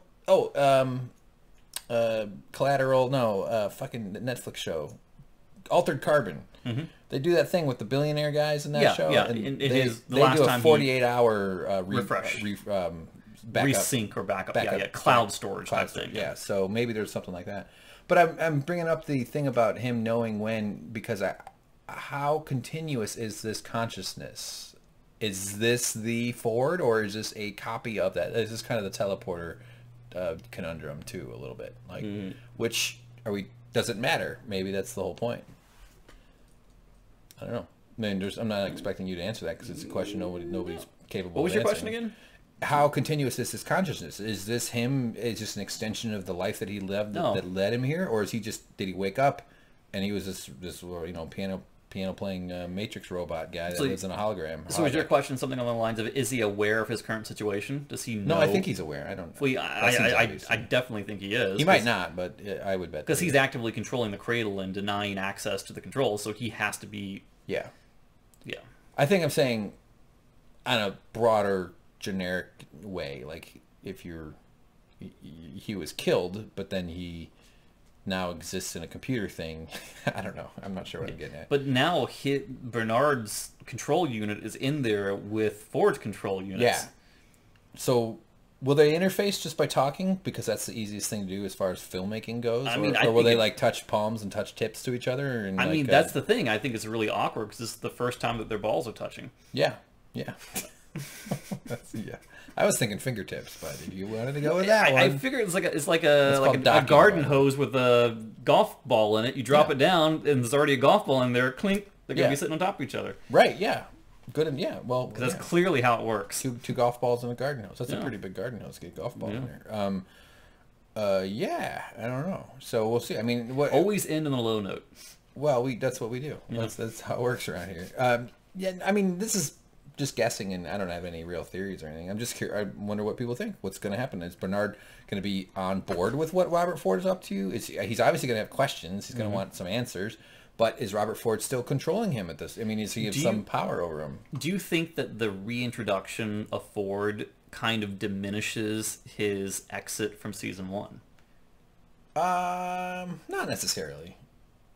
That's a good question, though. That's a good question. I don't think so. It's not as cheap as what...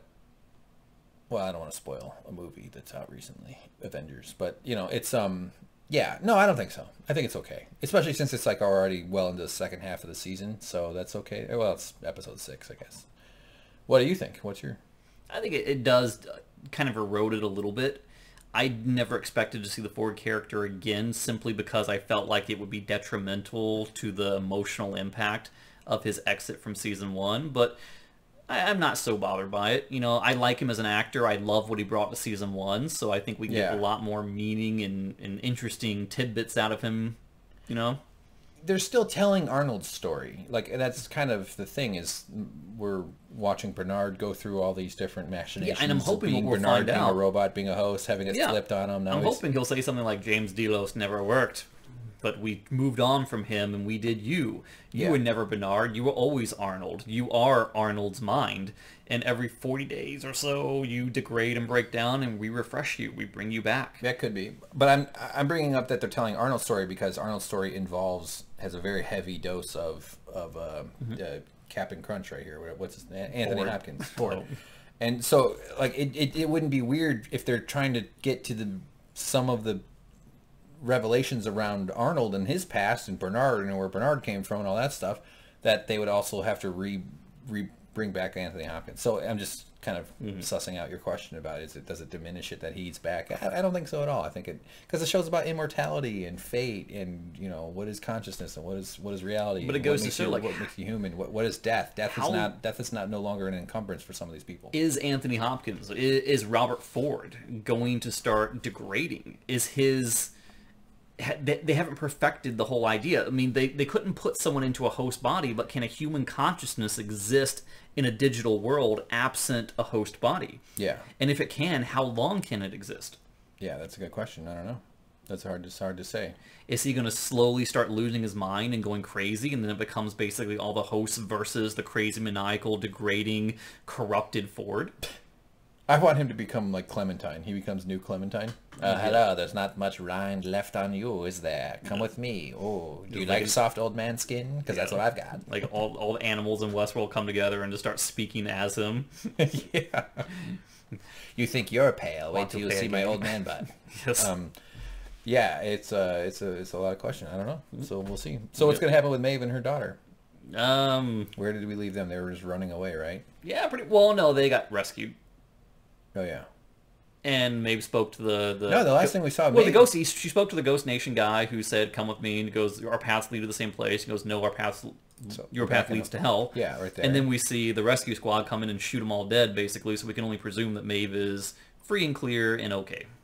Yeah, I guess you're probably right. I think the fighter gang got the upper hand on the Ghost Nation in that one. Yeah. Okay. All right. So, but anyway, we'll find out more about them. And I guess that's all we got, though. Mm-hmm. Yeah. Look forward to more ultra wide, or that's actually not ultra wide. It's yeah.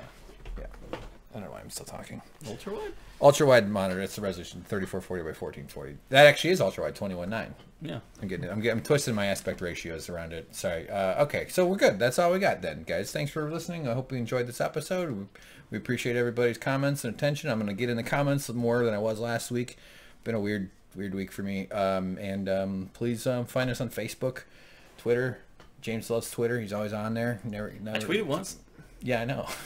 Years ago. No, I tweeted like last week. Oh, last week? Yeah. Oh, I must have missed it. I got to a blockade at the train tracks back here, and there was a 2-car collision there, and I diverted the traffic. It took me an extra hour to get home, and someone on the local Twitter feed was basically like, anyone know what's going on this street? And I was like, yeah, I do know. Oh, you tweeted at somebody about a local event yeah. here? That feels like you're cheating on me. No, yes. I'm really upset. It was pertinent information. That is funny that your one tweet you have. Did you see the notifications? Haven't people been tweeting at you a little bit? I don't know how to. I'm still trying to figure it out. How it works. So yeah, you're really new to it. That's fine. I keep trying to pressure you into it, but honestly, it fucks. Especially if you get into politics, it screws with your anxiety. Because I wake up every morning, I look at Twitter, and I immediately get angry about what's going on in the world. So it's.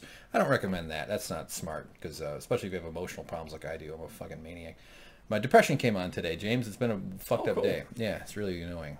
So honestly, I'm not going to do the animation again. That was so nice. Ooh. I'm able to get it up much quicker. Did anyone complain about it last time? I don't know. Maybe. I doubt it. I don't know. I don't think anybody cares if I don't. I do a little picture, like a still, and then I'll do that. But I'm too tired. I'm just fucking... It's not so much that I don't want to do the animation. It's I don't want to do it at midnight after a long day, especially a day like today where I'm exhausted from...